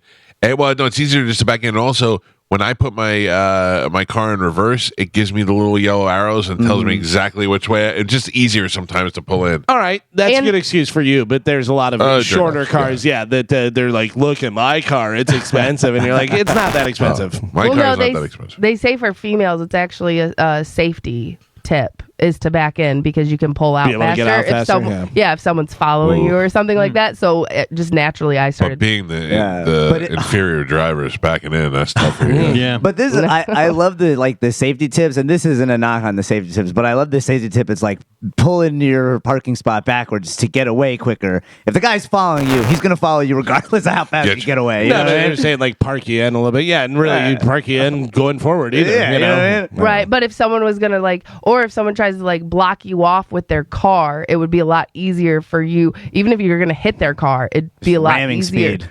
Yeah. What about this one? If you can't remember your password, or maybe you can't remember your key code to get into your condo. Yeah. Anyone? Sometimes people get old. Slow walkers, especially when you're in a hurry and they're walking slow, and it's a whole family. It's all about five me, side isn't by it? It's all side. about me. Move out of the way. When someone could hold the door for you, but they don't, And they look at you while they don't hold the door. Yeah. Or whenever you hold the door for somebody and they just walk through it and don't say anything, and I go, "Yeah, I'm here for you. Yeah. I work for you now." I just say you're welcome. Yeah. And then I trip them. And then I park their car in. The last person in the bathroom uses the toilet paper and doesn't replace the roll. Oh my God, Chad. He will. Listen, he leaves doors open, Freezer open. freezer, even the front door. He leaves it open. Oh. And then on top of that, for the toilet paper, he'll go get a roll, but he won't put it on the thing. He just Not sets it cool. on the counter. Oh my I'm God. like, you had to get up and go walk out of the room to get a roll of toilet paper, and then you still can't even put it on the roll. Somebody else's job. Listen. There's a few other ones that didn't make the top 10 but are close. Slow drivers in the fast lane, your plans getting canceled at the last second. This one drives me more crazy than anything in the world, and I got to tell you, Hispanic people, it's all on you. People in public listening to their music or talking yeah. on speakerphone. Talk on the phone. It's I don't get it. unbelievable. If FaceTiming, I'm sorry. while it's just so loud, and you're like, "What is going on?" I don't- didn't even notice that my family did that until you brought it up like 10 years ago. Yeah, And then I was yeah. like, I'm so sorry, Galvin. You're right. It My is whole family. I bring it up. I go, "Do you think she's going to go?" I just talked to him about their conversation. That is it for news. All right, Galvin, I have some very exciting news. My friends at Bud Light and 102.5 The Bone are giving away not one, but 2 trips to Las Vegas to see UFC 303 to watch Conor McGregor and his big comeback live. You and a guest will fly round trip. We'll get you a hotel accommodations at the Mandalay Bay, and you get 2 tickets to the fight, compliments of Bud Light. This is going to go for 2 Bone listeners right here in the area. 2 winners from the Tampa Bay area will win. All you have to do is visit participating bars, stop by, look for the Bud Light UFC code, and then you just scan it, and you're automatically entered. You can visit BudLightUFC.com for a complete list of locations. There are plenty around here in the Tampa Bay area. You can stop by the Falls, Peabody's in Tampa. You can go by the Blind Goat in Tampa. You can stop by JR Sports Bar in Clearwater and a bunch of other locations in the Tampa Bay, Clearwater, St. Petersburg area. All you need to do is go to BudLightUFC.com. You'll get all the details there. You can get a full list of the bars that are near you, and you can stop by and scan it. And we're giving away 2 trips to Las Vegas to UFC 303 to watch Conor McGregor and his big comeback. All you need to do is go to BudLightUFC.com, find a bar near you, go on by or the retail location, and scan it, and you will be entered to win. There you go. I'm thinking about going to that. I'd like to see that. Yeah, I haven't been to a UFC fight in years, and I'd like to see Conor McGregor before he hangs it up. Yeah, that's going to be a big one, UFC 303. Thank you to our friends for Bud Light for always doing cool promotions with us. Again, BudLightUFC.com. We'll have a full list. I'm going to take a break. When we come back, Jason Beeler and the guys from Saigon Kick in the studio with us next on 102.5 The Bone. But Jason, it makes me, my wife texted me and said Jason's at the gate, and I just started reflecting in the years that I've been a fan of Jason and Saigon Kick, and the fact that you're at my gate in my house right now, and how I thought that you were such a dick the first time I met you. Thank you. When I met you like as a kid, and you were in the band, and you're not a dick, but you were just so standoffish. I thought this guy will never be It's cool. just a weird series of circumstances, because I was going on the celebrity tour to see where you fell, right? And I didn't realize the studio was actually the idiots that fall. The bus is out front. I was like, yeah. That's hilarious. It's good to see you guys, man. Thanks so much for having us. I'm excited for the show. Now I don't know. I feel like the kid in the middle of divorce. Is this a Saigon Kick show? We say it. Are we allowed to say that? Anybody getting sued? It's a Saigon Kick tribute to us show by ourselves. We're a tribute band to Saigon Kick. Exactly. With more than half of the original members. So it's almost like a. Who is the more than half? Jason is here. Phil is here. Who are the other? That's on the Water record. There was only 3 of us, so it's 66% of the lineup of that record. Who is on the Water record bass wise? Was that Chris McClernand, who was also actually one in a very unique series of circumstances. We don't hate him. We don't hate him. No. He was just dealing with some health issues. Gotcha. Did he fall too? He fell. Okay. He was so upset over here. He's in. Phil, I have a question for you. Yeah. There was a girl. Nope. Yep, I guarantee it. Yes. There was a girl that was from here whose boyfriend played in a band. I don't remember her name. This is some years ago, let's say maybe even 10 years ago. And you guys did a podcast together? Is that possible? You did some sort of show together. And I would have probably pushed my wife off a cliff for her. She was so beautiful. And then I asked her if you guys have ever had sex, and she was very offended by that. She said no, and I don't know. She went, and that was the last time I ever talked to her. We did a podcast together? Was it a podcast? I think that's what Phil called it. It was a long time ago. So if you did if it was a podcast, you did a radio show or something. It was some sort of broadcast show that you did with this girl. I know. I didn't know if you'd remember, but I've been dying to ask you if you really did have sex with her. I can't remember her name. If you said it, I might know. Yeah. No, I don't know. I never really did. I did. No. It was in the MySpace days. I can tell you that. Was it maybe an interview that she was doing? Was he like maybe did you do some sort of? You were more of a partner with her than her interviewing you. I can tell you that. So you did some sort of project together. Wow. Yeah. We'll revisit that. And in what state? I think you were in. Maybe California? Yeah, but she was from here. I don't know if she traveled or what she did. There was one part I remember seeing the two of you on a couch together. You sure that was a podcast? Oh, no. Are you? That's is it Addie Juniper? Yes. Yeah. Addie, that was the name. You're right. God damn, that girl was beautiful. Yeah, she's a stunner. She's wonderful. Actually. Strangely enough, I used to dance under the name Juniper. I don't know if you guys remember that back at the airport. Yes. Did you hook up with her or no? With Addie? Yeah, I don't know. Oh yeah. Oh no, I mean it was fantastic. I mean, yeah. She strongly denied it. That's why I was. Well, I don't blame her. Yeah, well, she had a boyfriend at the time. So. Well, yeah, I don't want to get. Yeah. No, it was a long time ago. Yeah, I'm just saying. She's wonderful. And, I just was. I know her boyfriend. No way that you did not at least try that if you had the opportunity because she was that hot. Yeah. No. Yeah. She's wonderful, but we were all in the same industry. Yeah. And the So gotcha. Okay. Yeah. Her boyfriend was well aware, is what I'm trying to say. Probably. Yeah. Was that his stage name? Well aware. well aware. Now introduce. Whoa. First day on the job. Introduce the other guys on the to the. This is in the band. How does it work? Okay. Well, I've known Steven for a lifetime, and Steven Gibbs going to be kind enough to play bass for us. Now, how do you meet Steven? Tinder. No, it was Grindr. Yeah. Jail.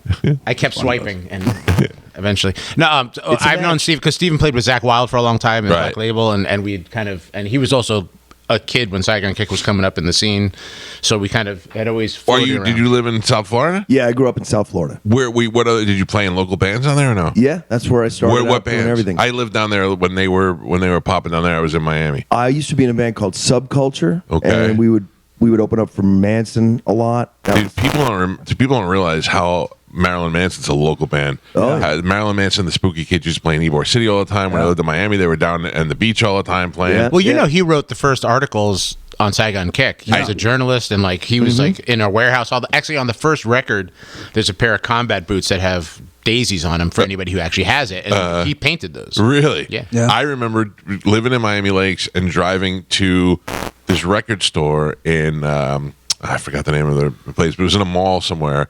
And him and Twiggy worked there. Yeah. And we would go down there because they'd have imports and they'd have all these things you could buy there. So we'd have to make the trek over there to go to that store. And me and Moose would go there, and Marilyn Manson would be there. And I mean, I'm a pretty big guy, and I'm still intimidated by him because he's such a not when he was in the record store, but like meeting him now with them stupid contacts in and all that stuff, I still have nightmares about that. Really? Yeah, I'm not a horror guy. I don't like any of that stuff. So when I see it, it stays on my mind. And I was reading his book when I was younger, and there's a bunch of pictures in there of him with like deer and stuff. It's just weird. He was a imagery. super. I mean, again, not pretend like we're super close now, but back in the day we were relatively close. And I mean, he's a super smart guy, and he knew in the same way. I mean, in a different kind of genre, but the same way Bowie knew how to push cultural buttons. Yes, you know, he was very much like that. He was like, if I do this, this will happen. If I can do that, very much Alice Cooper like. He really smart he knew about exactly what he was doing. Yeah, he was no dummy. Yeah. All right, so you're playing bass, you're playing drums, and what are you doing? I'm playing guitar. Oh man, another guitar player. That's competition for you. Just for all the stuff I don't know how to play anymore. Is that what you do? No, I just got in. I have no idea. I also get the coffee. That's right. Now you guys are rehearsing for a show that is happening next month. Actually, we're playing in Chicago on Friday. Oh, okay. Yeah. But you're rehearsing. Is this the first show back? The Chicago show? Chicago will be the first show this Friday. Chicago's big for a Saigon Kick, huh? We'll soon find out, won't we? Well, you did the last time you guys were going around. That was one of your shows. Because Pete and I were going to head out there. Yeah, I'm at the point in my life, and I know this is going to sound really self-serving, but like I'm like, where's that restaurant that I loved? Yeah. Oh, that's in Chicago. That's book a show. Nice. Yeah. That makes sense. But also great town for music. Amazing. It bothers me as much as it probably bothers you that this band is so good and has had so many good albums, so many good songs. And you get to I remember when I was pitching to have you guys play my birthday party. Is this leading it to us being irrelevant now? Is that what you're saying? No. Just pull the Band-Aid off already. Not at all. I was talking to the Hard Rock and I go, Saigon Kick. And they were like, sounds right. And then I go, Love Is. And they go, oh, yeah. And I'm like, yeah, that you guys are missing out on the rest. Look, I mean, we're super lucky that, you know, first of all, I think a lot of this is Phil and I have such a long history together. But to be able to get together at this point in our life, spend a couple of weekends doing shows and celebrating some of these records and songs. Yes, you could have been Zeppelin or the Beatles and those massive bands, but the fact that we've got to make a life in music and, you know, I'm not a Walmart greeter yet. It's pretty unbelievable. That's the thing. If you've been able to be a man of your age and not having to bag groceries somewhere, you have a real job. You know, so Addie said she didn't have sex. I mean, really, I called her out one time, and she got annoyed with me. Like I had asked her a ridiculous question, and I got to be honest, you're a good-looking guy. I mean, you're not the kind of guy you go, no, I didn't have sex with him. Like I'm sure girls have denied having sex with me before. I get it, but in your case, especially at the time, Anyway, this is all leading to the degradation of the quality of our looks and music. No. I believe you've all aged like fine wine. Very gray and uncorked fine wine. A nice box, a Chardonnay. I thought you were talking about Addie again. Hello. This thing on. I didn't have sex. Okay, so what is the most difficult song that you've had to, I guess, kind of relearn and replay? Well, we're coming here actually May 24th, and I mean we were doing these records that we didn't get to do last time. The Water record and some songs off this record called Devil in the Details, and so there's a few songs that are a little more progressive. Especially on the drumming set, I think some of Phil's best what are you work. Saying? Yeah, you better start practicing. But it's just fun. I mean, it's just it's fun to kind of because these are songs that like at that point we kind of stopped doing anything. Right. So those two records, we did a lot in Asia and stuff like that, but here we didn't really tour them very much. So it's kind of a neat opportunity to just play some of those tunes and bring them to life. I look as a fan, I'm looking forward to seeing it and seeing you guys on stage together. Did you get heat, Phil, for rejoining Jason and doing this? Because there's so much. Well, I think the stories that are out there, again, have a lot of yeast in them, and people are going to make whatever they, out of whatever they read or whatever. But look, Jason and I went through a lot of stuff, 30 years. But one of the things that I feel is most important about this is now it's legacy. Okay. We did something out of South Florida that not many bands can say they did. Yeah. And whether people want to talk about, Love Is on the Way I'd rather have one hit than no hit. I like to think of us as the U2 of Walgreens. But I want to point out, I love Love Is on the Way. I was not disparaging that song at all. It's just I remember the first time seeing you guys live was at Penrod's on the beach. Oh wow! Is that with the Stray Cats? I was there. It was the Memorial Day concert for what was that? She's Only Rock and Roll. Whatever that station. No, that was Stray Cats. That was Stray Cats. Stray Cats? And Night Ranger, right? Night Ranger. You're right. You're right. And because there were 2 years that I went. 1 year, this loser went by himself. I moved to Miami. I didn't know anybody, and I find out that this concert is happening. So I go down there, and 1 year John Bon Jovi showed up at Aldo Nova when they were playing. And I was like, that's pretty cool. So I go to see you guys, and Body Bags. You're playing Body Bags, and I was like, this is fantastic. I go, this band is great. And I had been a fan of some of the music, but I mean, seeing you guys live was unbelievable. And I just way ahead of and different from everything else that was on. I think the curse and the blessing for us is that even back then, we were never a genre-specific band. So at the time, you had two camps. You had this kind of hair band camp, and I don't mean that as an insult. No, I mean, there was the hair band stuff, and those bands really didn't like us because we were too weird and heavy. Right. And then once we had the success with the ballad, the grunge movement couldn't touch us. I mean, Alice in Chains was a hair band before they became Alice in Chains. Right. Pantera was, and all those bands, but we kind of went down the middle of that. But I think the records have always been diverse and super heavy and had ballads. I mean, but I like Meshuggah and I like Barry Manilow and I like Bjork and Who doesn't? Metallica. Yeah. That's the thing. Now I think that's more accepted. Like back in the day, I think it was like you're a had your metalhead camp, or yeah, you're yeah, a for punk, sure. Right. and you would eat lunch at the school table with those kids. And now I don't think anybody cares. It's just good tunes. And so actually, it's funny to talking to Corey from Slipknot or these guys. I was a huge fan. And it's like it seems like it almost makes more sense. Some of it makes more sense now than it did at the time. It's funny that you bring up Alice in Chains because I was going to compare you. You guys are a lot like them where they were, put in that grunge thing, but they weren't really grunge. They were a lot more metal than a lot of the grunge bands, and they were also ahead of their time, much like you guys were. Yeah. Well, thank you. Let's get this on the record. Sure. If Matt Kramer wanted to sit down and talk to you guys and say, "Hey, let's work this out," would you be open to that? Look, I have no issues, really. It's not an issue that I carry with me. I don't wish him ill. He has made it very clear that he hates your guts. You think? Yes. And blames you for everything. And I know nothing about your business dealings with Matt or anything Let me else say, in like life. everything on the internet, it's all 100% true. Absolutely. But the thing is that I don't know, and it's none of my business. No, I mean, look, I don't want to get into a bashing thing on him because it's not fair because he's not here. Right. But I mean, I always equate it to this. It's like if you had a really nasty breakup with a girl from 20, 25 years ago. Yeah. And then, you know, like, and this is what happened on the reunion for me, at least. You had a nasty breakup and whatever. And all your friends are like, oh, that really is disappointing because we liked going out with you guys. You were such a great couple. Right. Like, yeah, but you don't know what the rest of it. Sure. And then for the reunion tour, it was kind of like you saw each other for the first time in 20 years at a convention somewhere, and you go, we want to just have a drink and sit down and Talk it out. You have that drink and you start having the discussion and you're like, wow, this girl's fantastic. Whatever could have happened to our relationship that made it this bad? And then as the evening progresses, she says one thing. And you're like, oh, there it is. There it is. It all's coming back now. Now I remember why we can't stand each other. Yeah. And I think it's just oil and water, you know, and he has every right to feel the way he does. He's just wrong. Yeah.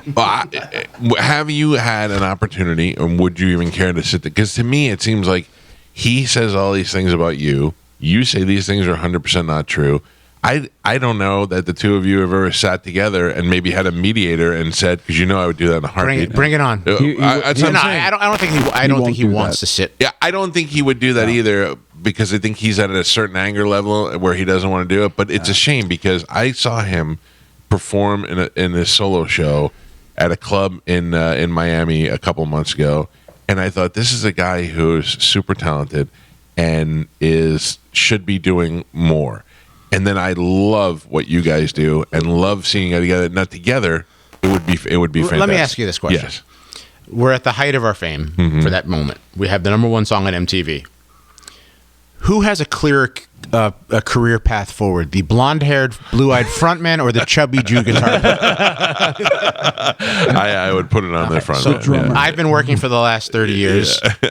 I mean, I think that kind of... Do you agree with this statement? Sebastian Bach is the worst human being in the world.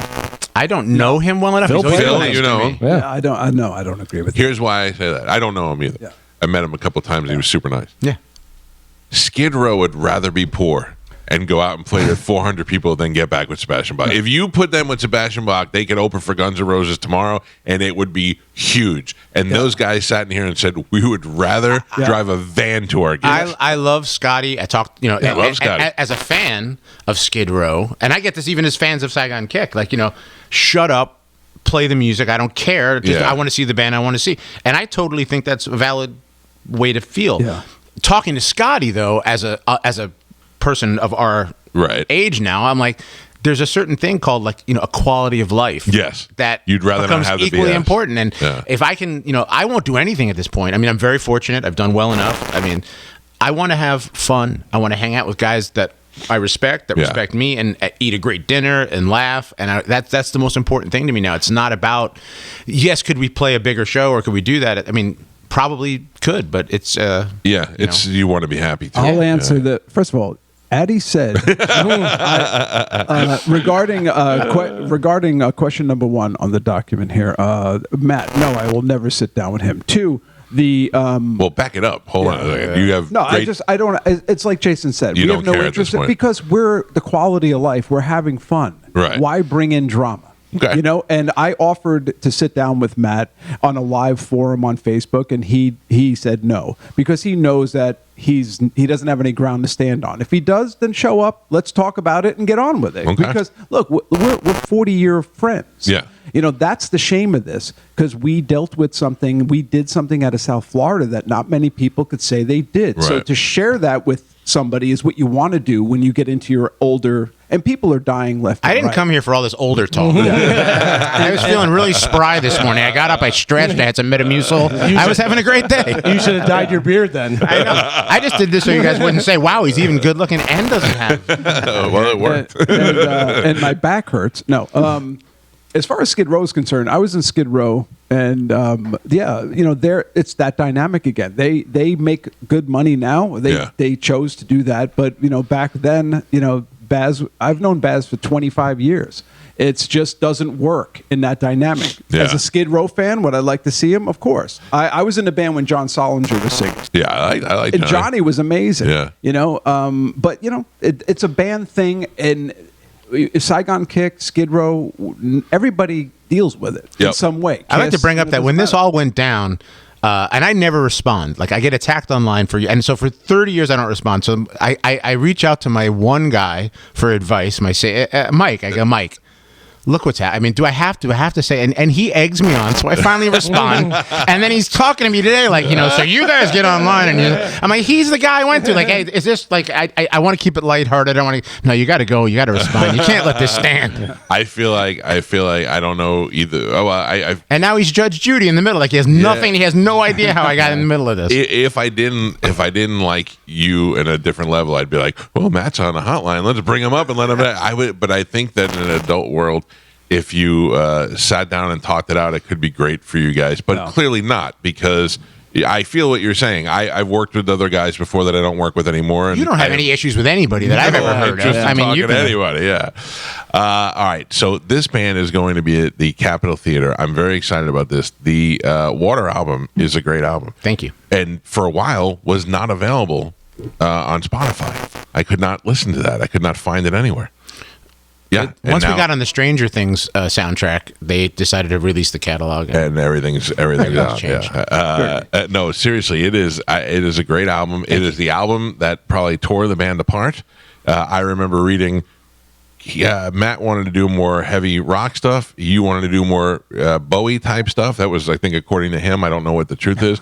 Ended up being, I thought, a very good album and a very Saigon Kick. It's our second biggest album. It's a Saigon Kick album. With a Bowie song on it. Right. But I mean, it wasn't like... Who Bowie, by the way, messaged us and said... shut up. He did. He said he actually liked it. I think he was just being really nice to some desperate Doesn't matter. musicians. He never has to say a word. He actually acknowledged it because we were working with an engineer that worked with him. Oh, wow. And, Bowie said it was good. And I was like, all right, that's my version of a Grammy. Yeah. He realized I exist and didn't say we sucked. Yeah. That's great.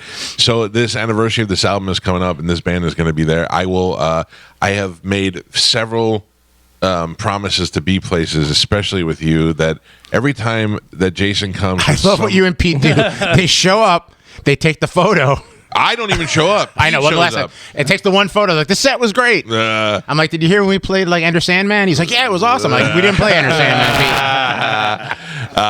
Every time you guys come, I have something that kid thing or something. But I've been planning this. I talked to the theater about it. I'm already locked in to come to the show. Also, very confused on the date. He thought it was going to be this Friday, and Heart's playing, and then he's like, "Oh, but they're coming in Thursday." And we looked, and we're like, "Yeah, it's not until next month." I got a lot of stuff going on in my head. Understandable. You know how it goes. And I'm excited to see this group of guys play together. Now, at the end of the day, all you guys will be happy and successful, but no one will be as rich as Steven at the end of the day. No. Steven... if I live that long. Steven's dad is Barry Gibb, which is weird, because when you walked in, you look more like Barry Gibb than you do. He's got the hair. Yeah, well, I take a lot from my mother's side. Yeah. And, she was a Scottish beauty queen, so... I bet. Damn right she better be, because... So, Steven. So, what I'm saying is I'm a Scottish beauty queen. Listen, no one...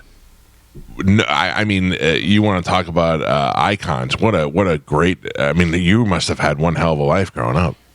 Yes. Yeah. Can you hit it? Do you do it? I mean... Yeah, but I can't do it. No, I don't expect you to do it. No, I'm just saying. I can do it when I'm trying to make you laugh. We all can do it when we're trying to drink and do it. Yeah. Off What a fun life that must have been, huh? It has definitely never been boring. Yeah, I bet. I haven't been bored a day in my life. Did you grow up with your dad? And I don't know if your parents were together or not. No, my folks have been together almost 60 years. No kidding. Yep. Now, we were just, this is going to be uncomfortable. We were just talking about this. John Bon Jovi, they got this documentary coming out next week on Hulu, Bon Jovi. And John said one of the reasons his marriage has been so successful is his wife is forgiving of his infidelities. I don't think that there's... I mean, it's you gotta as a man who's a rock star, you got to think about being on the road and the girls, and you not know your dad had to go through some stuff, or at least turn down some really serious offers. Yeah, well, my mother was, she was something. Yeah. No, I get it. I will say that my dad is a family man in the truest sense of the word. Yeah. And I don't know this to be 100% fact, but the vibe I get is like we could have easily moved to Los Angeles and been a part of that world right, but at a certain time when it made sense. And I'm fairly certain my mother and maybe the other wives were like, I don't know. Where were you during the, I mean, there was no bigger band in the world between the 70s and early 80s and the Bee Gees. Where were you, how old were you during those times? Well, I was born in 73. I'm 50 right now. Okay. And I was... So we're similar in age. 6, so. 7, 8, years old at the height of the, insanity, really. And do you meet all the, like, did you know Stallone and Travolta and all the 70s bit? I got a story off the air for you. Oh, really? I can't he's got a lot of stories. On the way over, on the way over, our story's like, hey, so I was with Joe, and he's like, so I'm with Paul McCartney, right? Yeah, that's what I'm saying. They're not quite the level of Saigon Kick mania stories. So I was doing coke with CeCe DeVille. I once had a cabin next to Tame Me Down. I'm going to tell you something right now. I got sober 17 years ago. Good for you. And when I got to treatment, my roommate was CeCe. Really? And I'm going to tell you something right now. I would be dead if it wasn't for him. Really? Because he told me, he's like, you can't leave. You can't leave. You got to stay here. Stick it out with me. We're going to do it. Oh. And you know what? At the... yeah, I mean, I shouldn't really said he was there, but he'll everybody tell you. knows. What is the first, the second A for? Yeah. Well, no, but everybody knew. Everybody knows CeCe's, but he's such a lovely guy, and his family, his folks, greatest people. The greatest. Having spent so awesome. a small amount of time with him, I would have woke up in rehab the next day and said, "Hey guys, I'm committed. I'm staying." But I killed CeCe last night. I love him forever. He's a great dude. I did a ton of blow at CeCe. and no, he's out. He go, Phil, come here, Phil. And he would, I'll tell a quick story, but he would go, I go to the back of the Poison bus. He would take out this metal briefcase. He'd open it up, and in there is one $100 bill. Phil, get me an 8-ball.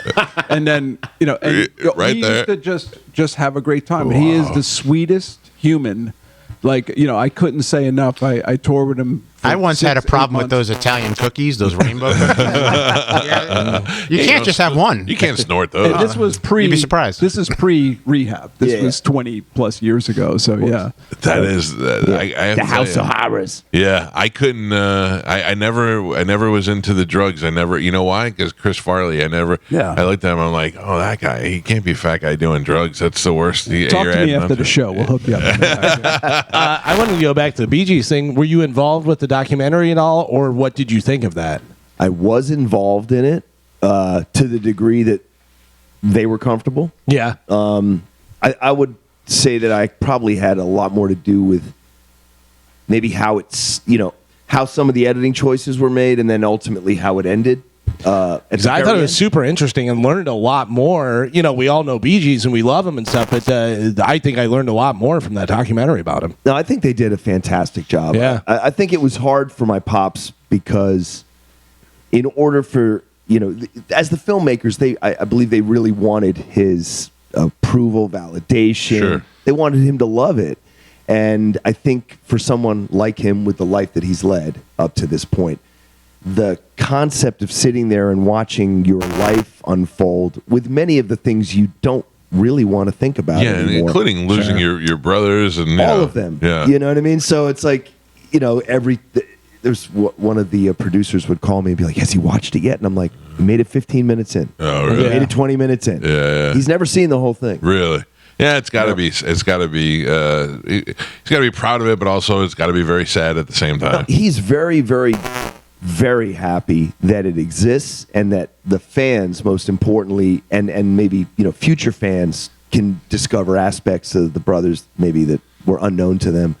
But he's just happy that it's out there and people love it. Because if it was out there and they didn't, that'd be not a good thing. It to me as a kid, I remember, I was very young when they were very popular. My mother, of course, loved it. Everybody loved it. And then as I got a little older, then they went through the phase where people were hating disco.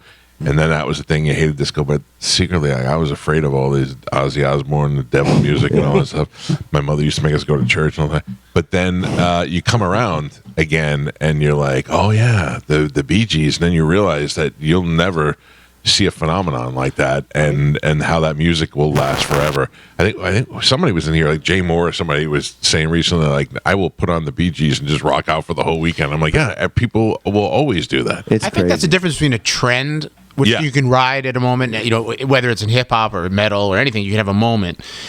But the great songs always come back around. Yeah. So whether it's even the Bon Jovi stuff or the Def Leppard stuff or the great songs you're even seeing a resurgence now with, to a certain degree with Korn or Limp Bizkit. Like great songs will ultimately come back around and we'll all sit back and go like, oh, that really was a great song. Good stuff. Yeah. And I mean, talk about a catalog. I mean, will you guys do just water stuff, or will you do or Devil in Details? Or we're actually not going to do anything off the water or the Devil. We're doing just the first 2 Saigon Kick records and some BG stuff. You think Matt's mad now?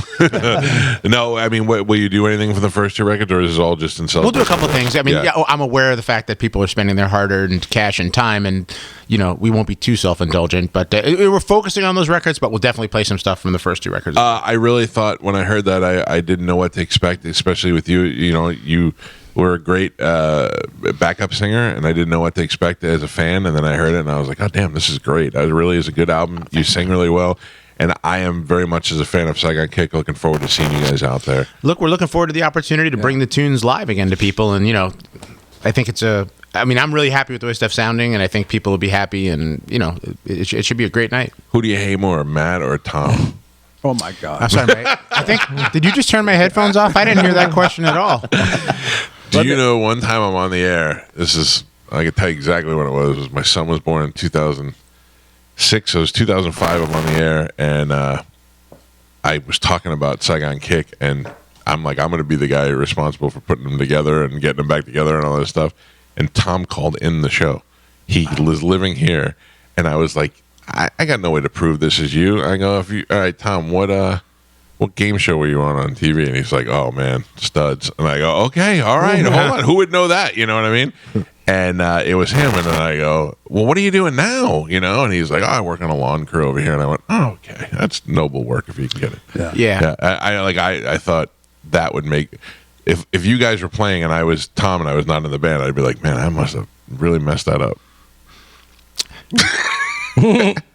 How's Pete? Have you talked to Pete recently? Because Pete's fantastic. I got to tell you. By the way, I don't know. I'm not setting these guys up. I don't know any. Pete got me the nicest truck. Yeah. I have to say. He's great at what he does. Let's get back to Addie for a second. All right, these are what things that we learned today is that you did have sex with Addie. Yeah. I didn't. You did not. Jason really did. No. Jason didn't. Yeah, I know that. It was a pleasure to have all you guys in. I'm very much looking forward to seeing you play together. When do you leave for Chicago?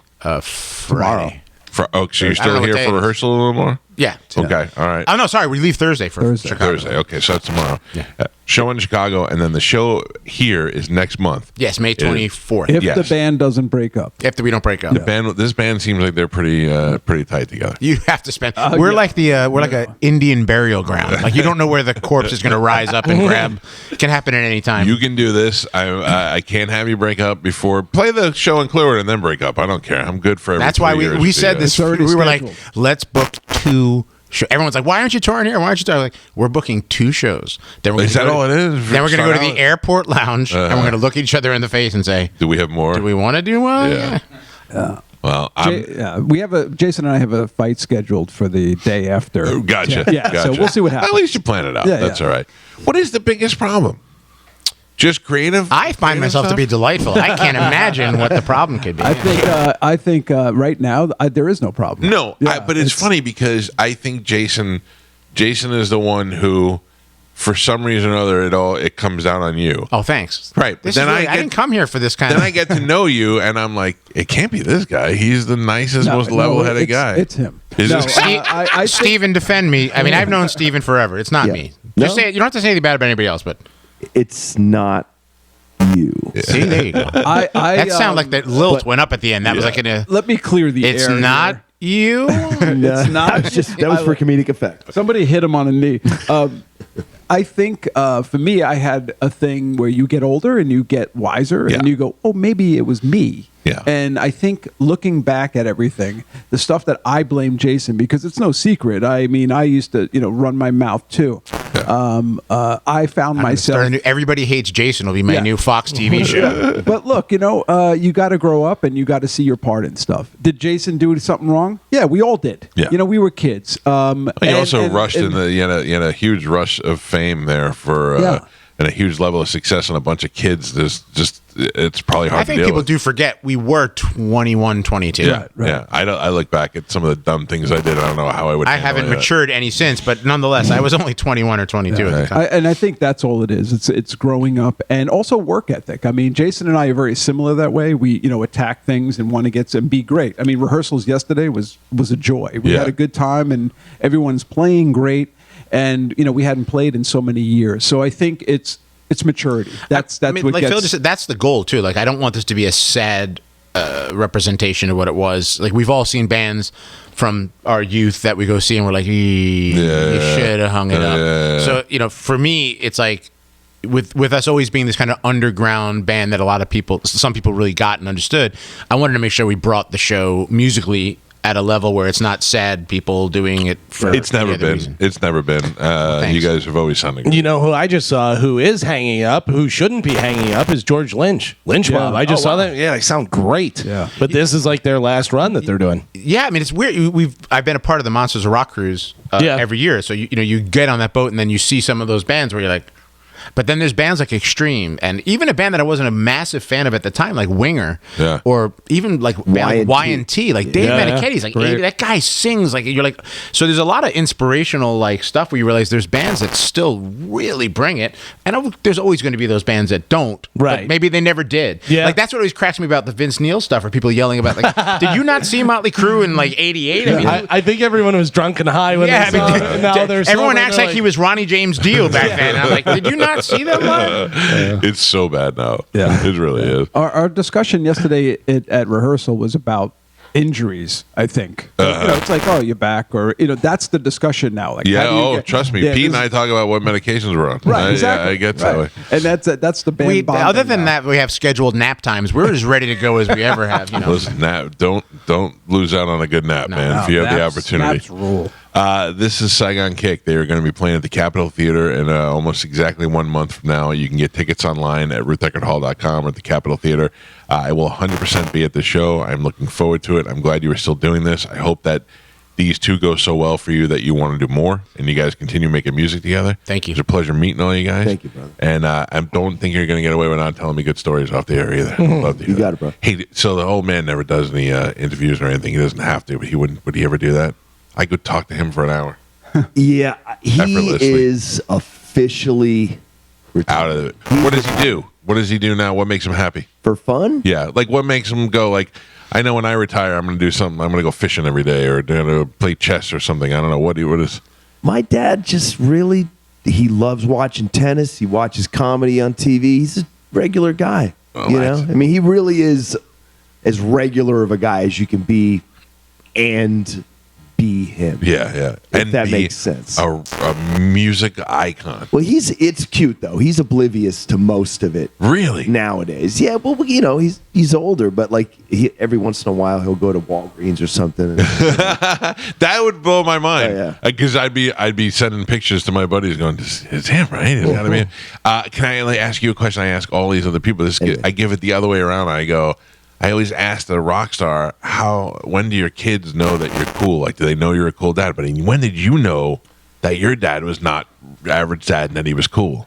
When he took me to go see Kiss on the Dynasty tour, took me backstage, I met all of them, and then they took their fucking makeup off. Whoa, that's right. Carmen, you got that?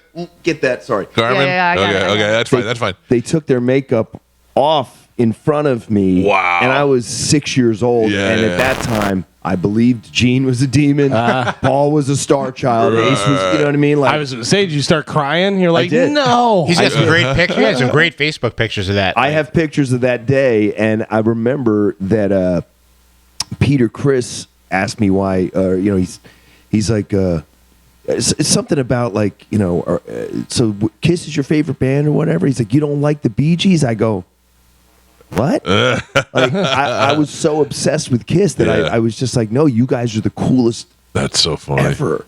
And That's so funny. So that was like, that was like a major dad move, and I was like, thank you, Dad. You know? That's the thing. It's all the guys who are super famous, whose kids say, I was cool when I took them to see another band. That's always what it is. I remember Kevin Nash, the wrestler. He said, my son was cool. He had this band, this rock band that he really liked, and I took him. He got to meet them, and then he was like, oh, my dad's pretty cool. It's so funny. I was online, and I become buddies with this guy named Clay Cook, and he's like, oh, I'm a fan of Saigon Kick. I'm like, oh, that's really nice. And I was working on a solo record at the time. He's like, oh, I'd love to play on it.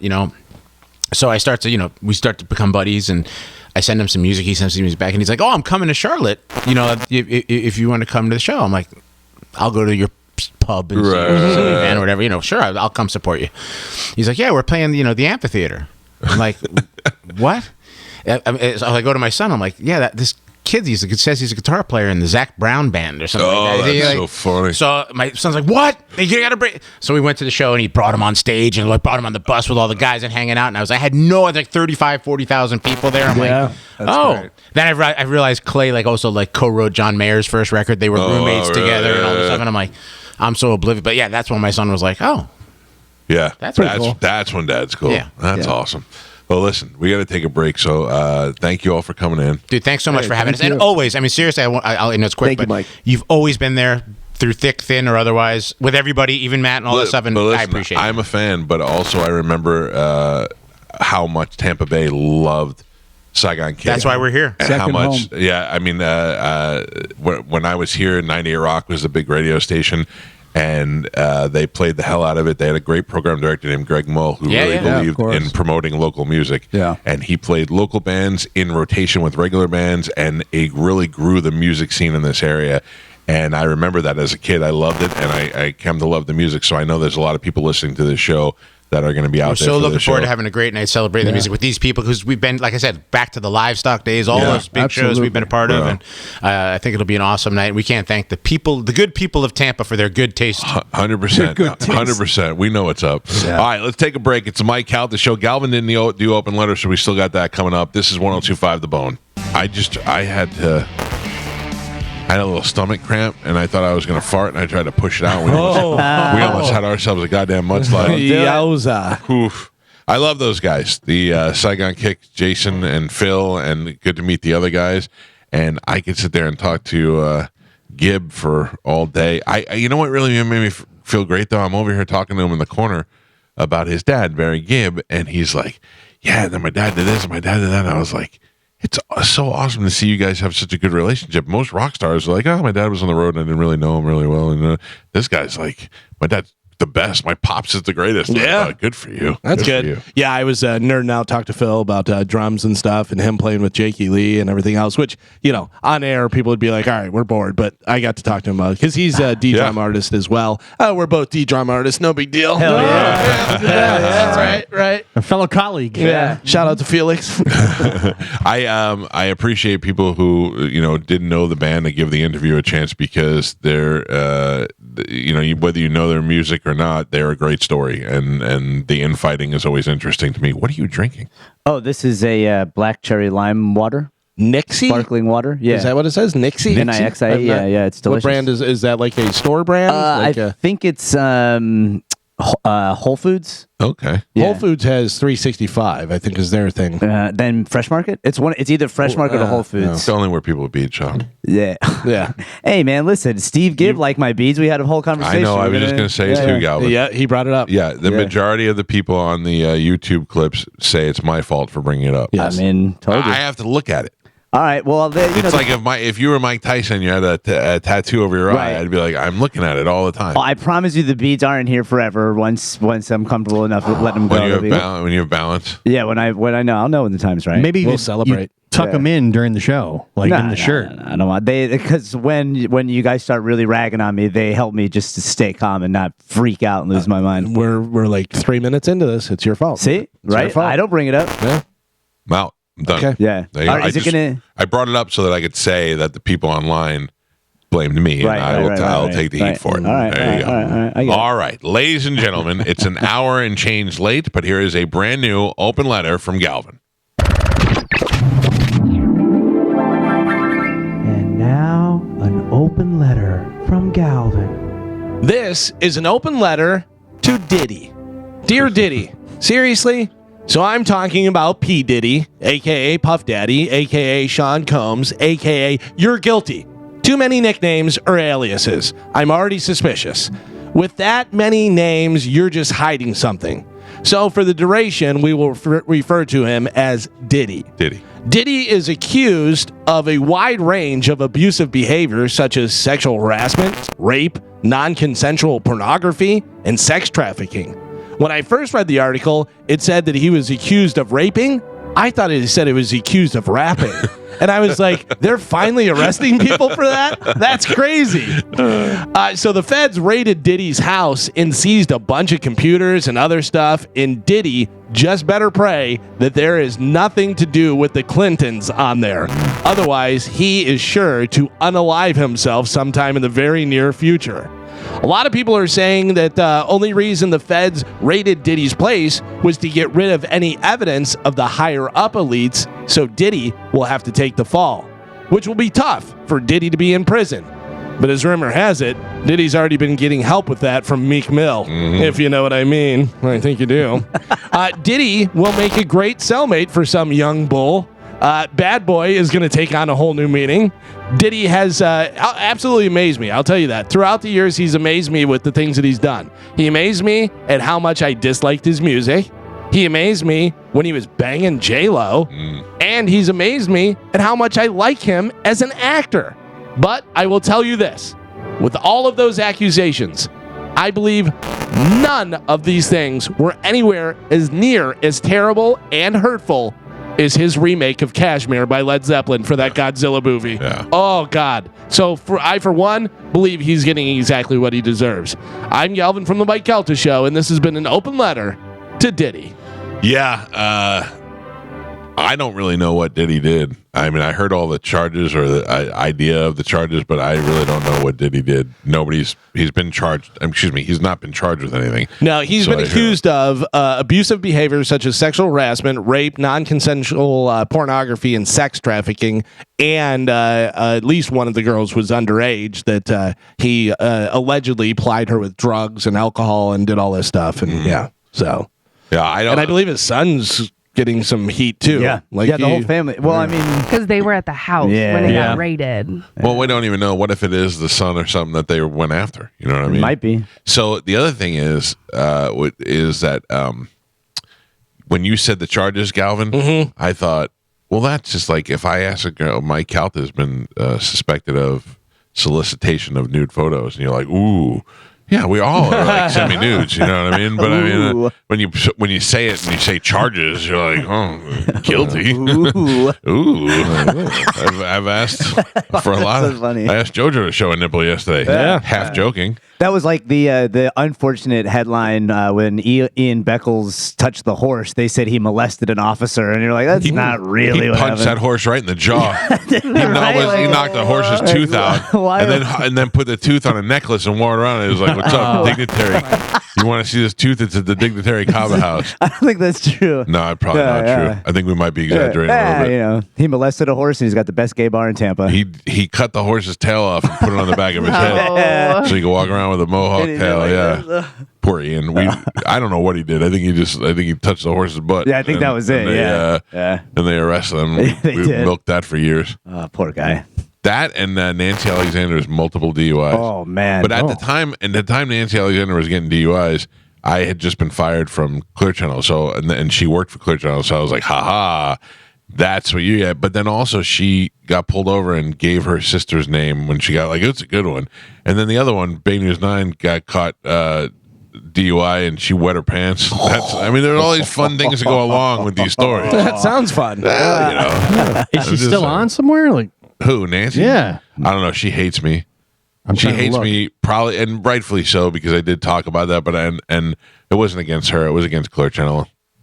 But then she got really mad and called me ugly when I said that that her and Mo, when I was joking the mean tweets, I said good luck with the Mo and Nancy Alexander show, and she got mad. And said I was ugly. I was ugly. By the way, back to something we were talking about earlier in the show with the disagreement between Spanish and Pap and Pap missing for 6 hours and peeing and urinating in the public and stuff. Allegedly.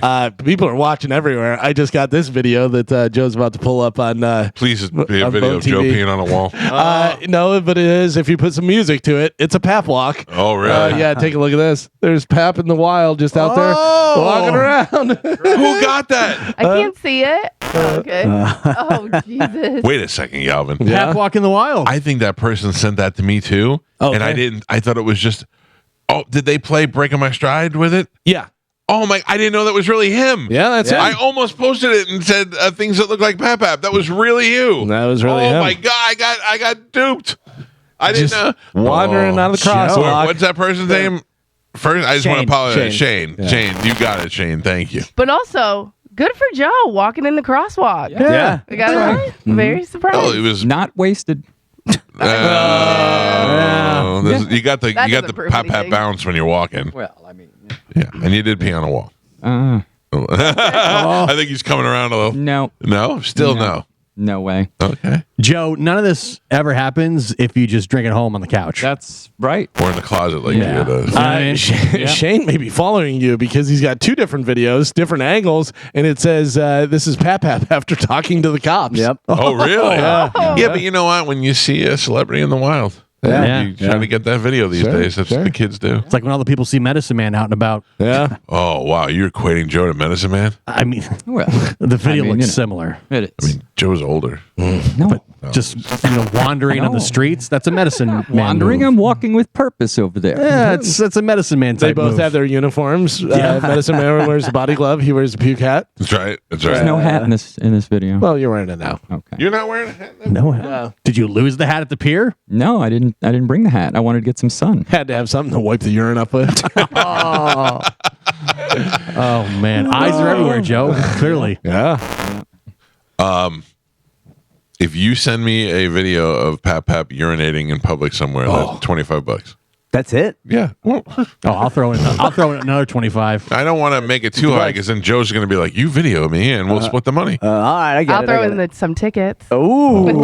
Karma's got tickets. I'll throw in a bead. There you One go. single bead. One bead. One single bead. All right, pull it off. Well, don't make me right now. Oh, wait. Let's get the video. Oh, I enjoyed having the Saigon Kick guys. Yeah, they were there. cool. Yeah. That was good. Well, it was a good time. I'm looking forward to seeing them. That's like one of my, I don't know. That's like up there with getting to see one of my all-time favorite bands That's cool. live. Yeah, because you think, like I saw Bon Jovi before, and they were like, "Yeah, he's terrible now, and he can't sing." And then, damn it, if I don't have to spend a teacher salary to go see Pearl Jam play somewhere. So thankfully, I get to go see Saigon Kick right here in my own backyard. Now, don't forget, that's next month. Next month, on I the already got it on the 24th. calendar. Okay, all right. Just Already- making sure. Already got it on the calendar. Don't pee outside while you're there, Michael. No. Do you wish you could go back in time and talk to young Mike Calta and said someday they'll probably get you sitting in your garage? It's up there. It's up there. Someday you'll play bass with them. Yeah, Dude, You guys that's play pretty bass cool. with them the You one get to time. play bass with them. That's pretty cool. I was so scared. I was so nervous. I was Crushed in the it. hotel room just practicing and practicing. Crushed it. Oh, they had it turned down. You're fine. I don't care. It doesn't matter. Just as long as I didn't know at the time, that's all that mattered. That was pretty awesome. That is pretty awesome. I almost forgot about that Yeah. because and then they played a show. Because what did we do? I didn't get to stay for that show. We were had a playing that live night. gig. We had a live gig, and they were playing somewhere the same night, whatever. So, or it was your birthday party. There's something going on that we had, some event we had, and then you went over there. Yeah. Oh man. Anyway, we got to take a break, believe it or not, because we got to get all these commercials in before the top of the hour. We will be back though. Stand by. It's a Mike Calta Show. This is 102.5 The Bone. Not like full of himself or anything, just kind of quiet and shy, but I took it as like he was being tough guy, you know what I mean? Right. Meanwhile, Matt was out there. He's like, "Who's got a joint? Let's smoke a joint." Anyway, I always tease Jason because he attracted all the girls that, like, you know, there's the kind of girls that are like, "Oh my God, we love the lead singer," and then there's the kind of girls that love the poetic, writing, silent guitar player. By that I mean fat girls. And the one girl was like, Jason, I was wondering if you want to go get like a cup of coffee or something. And he was so nice to her. He's like, oh, thank you. I appreciate it. But we're getting ready to leave. We're on the road. And I was like, come on, just say it. Hit the road, fatty. Ain't happening. I keep forgetting to bring it in, Galvin. But I found the letter. Remember when I did stuff with a girl of questionable intelligence? Yeah. Who went on to be a forest ranger and write me a cookbook? Mm-hmm. I found the letter that she wrote me. Oh. Handwritten letter. Yes. And I know I have the cookbook somewhere, but I want to bring it in so you could read it. Yeah. 'Cause it's pretty goddamn funny. I'd just love to see the handwriting. Handwriting is surprisingly good. Huh? Yeah, that's what makes me feel like I'm okay and no charges will come. By the way, can I just point out the fact that you said she's a forest ranger just immediately made me think that she told you one time, I'm a forest ranger. I like that. I put out fires in the forest. I work with Smokey the Bear. That might be true. We both eat honey. we got you. We got you. You look up like so good. That is not good.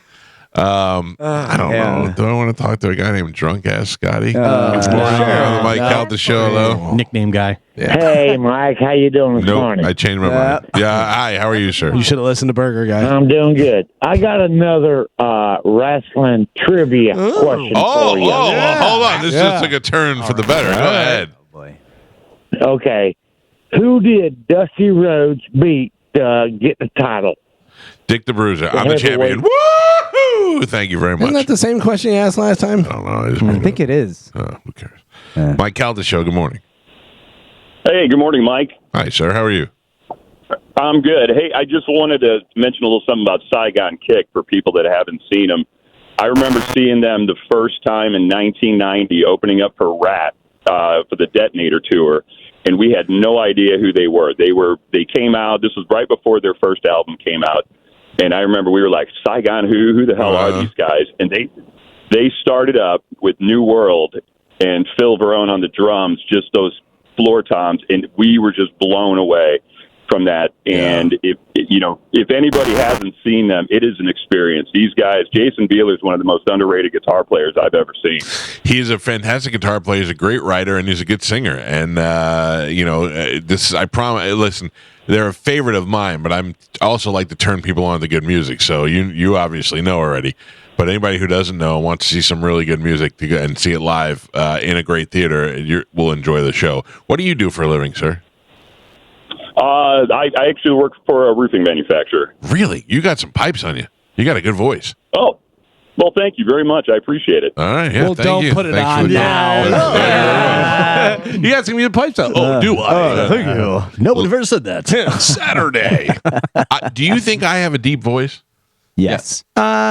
Yeah, but like I wouldn't say like if somebody was like, who has a really deep voice? I wouldn't say my. But yeah, you have a deeper voice than. I was on Opie and Anthony's show one time. When I cracked the mic, I was like, "Hey guys, how you doing?" They were like, "Oh, hey guys, how you doing?" Like, you got a deep voice. I'm like, I don't think I have a deep voice. But people say it to me all the time when I go. They're like, "What do you do?" And I go, "I do a radio show." And then they're like, "Oh yeah, listen, I can hear it in the room." I'm like, "I don't hear it. I don't. To me, my voice is." Well, that's when that lady said to me, and she goes, "You have a certain timbre to your voice." And I was like, "Oh, why, thank you." My buddy Kevin, who I used to work with in radio. Yeah, you like that? Yeah, I was remixing it. No, but we were in a car with a girl, and we were talking, and she was just quiet, and she's like looking, and I go, "What is going on?" And she goes, I feel like I'm in a radio show. This is so weird because she would listen all the time. What is going on? Who was it?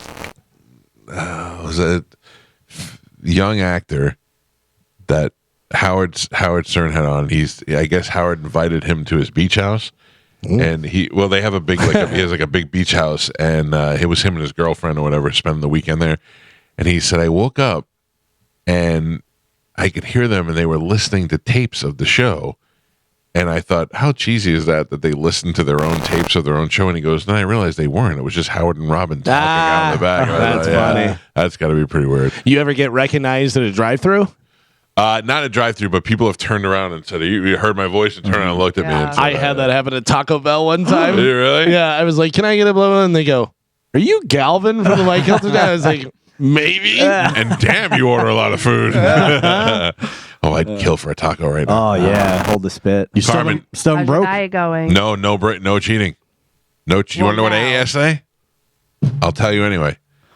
I had a protein shake in the morning, and this is all in addition to my one coffee that I had. I'm just here. going to point out, because you pointed out, it went from talking about your dreams to talking about your gambling to now talking about what you ate the day before. Did you go to the gym? I did not. The gym is here. Came to me. A guy named Jim actually showed up. Yeah. No, please. We No, want I to hear gotta what tell you. we want to hear what you ate. What'd you eat? Protein shake? Where you Protein didn't shake? eat anything bad. I mean, I until- made dinner last night. I was very proud of What'd it. you I was make? going to say, well, I would like feel to like know. people don't want to know. I don't Pork torpedo? No, I made Pizza from Joey's. Joey Brothers. I made some chicken and then put it in a salad. I ate the salad. Thank you very much. You're What right. That dressing? was interesting. Well, you took the wind out of my sail. I didn't want to discuss my recipe now. It was. You cube the chicken? You shred it? You know what? I'm going to cube you. Mike Calta Show, good morning. Hey, good morning, Mike. Hey, didn't you buy the phone for Pat? Yes.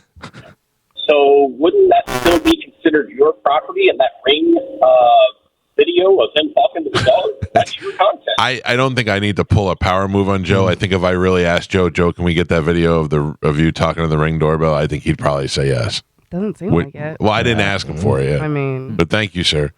Joe, you wouldn't do that if I asked you for it? I would. Thank you. See? He's that kind of guy. I would have Where? posted already. Mike Calta Show, good morning. Hey, Mike, this is drunk ass Scotty. Nope, you're one today. Once By I the way- answer the question victoriously and hang up on you, you cannot call back. Drunk ass Scotty. By the way, you're wrong. He beat Harley Race twice for it, and then Ric Flair once No, not for the first championship. for the title. Yeah, I made it up. I don't know. I hung up on the guy. Dick the Bruiser. Yeah. Is that what I said? I don't It remember. is. It's what you said, dude. That's Joe's nickname. Mike Calta Show, hello. What's up, Mike? How you doing? What's up, buddy? Good, buddy. Yesterday I was on the way home. I don't listen to Drew's show as intently as you guys, but I was on the way home and I just happened to listen to it. He said he was going through the shows because it was 12 years yesterday, I guess. Yeah. Of all talk, and a couple of shows like actually not just going through the shows, but going on clips.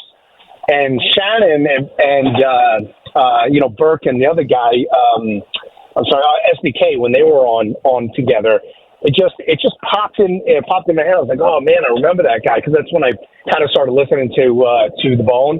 And do you remember that time when he called you because he knew he was getting kicked off in Atlanta and wanted a reference, but then you brought him on the radio because his integrity of what he said to you and what you wasn't, so you made sure that everybody could hear his Yeah, he was working.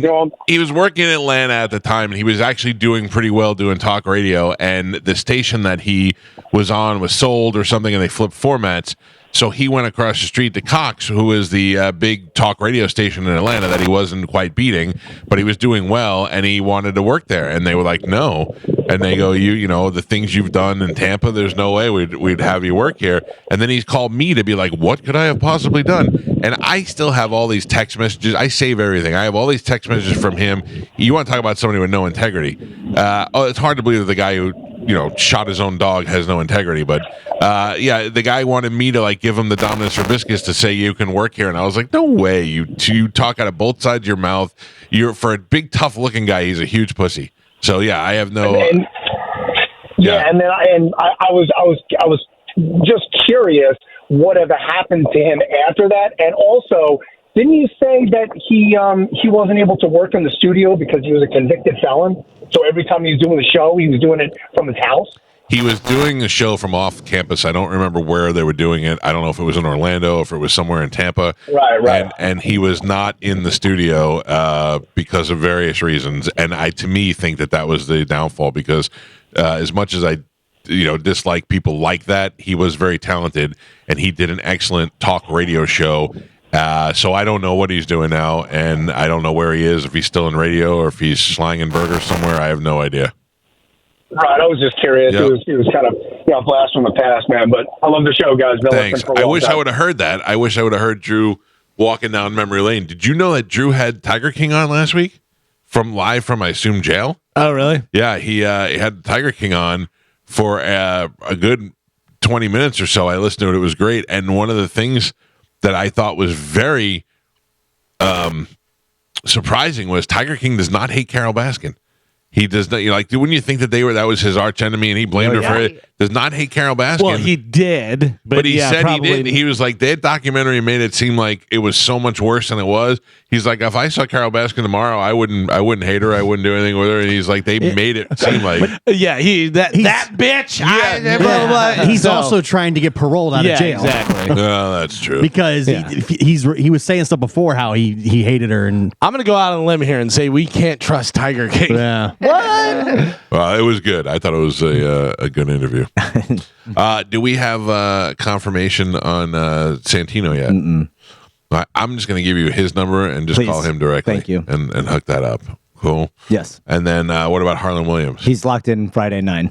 There you go. Mm-hmm. Harlan Williams has been on the show several times, cooing like a bird. Yeah. And it's been years since he's been here. So I want to find out what the hell he's been doing. Yeah, I think it's going to be fun. He makes me laugh. One of the last things that I saw him with, which I don't know if it was set up or not, but during COVID, you remember Tom Green was like having an episode and Harlan Williams jumped over his fence and went into his house and was like, "Are you all right?" Well, they're good friends. Yeah, but I don't believe anything Tom Green does. Yeah, right. That's what I remember you saying because I was like, "Do you believe this?" And you were like, "I don't believe it," but he did look like he was passed out. But yeah, it could easily have been. Yeah, Tom Green's just one of those people who's all in. He's all in. I was watching some old episodes of the Tom Green show. That I liked, dude. There's some stuff that he was doing that there's definitely no way it would ever fly. You know who thanks him and says he was the catalyst for his entire career and for what he does now? Bert? No, who? Carrot Top. Joe Rogan.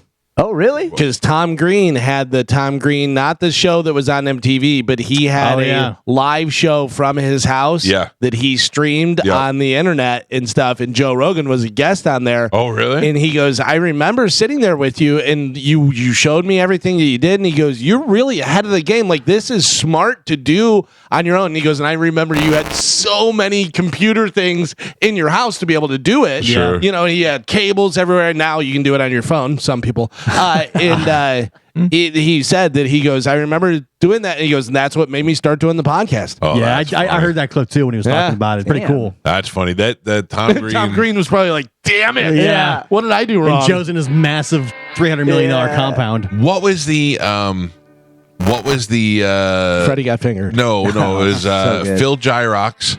And who was the other guy? Oh, Glenn.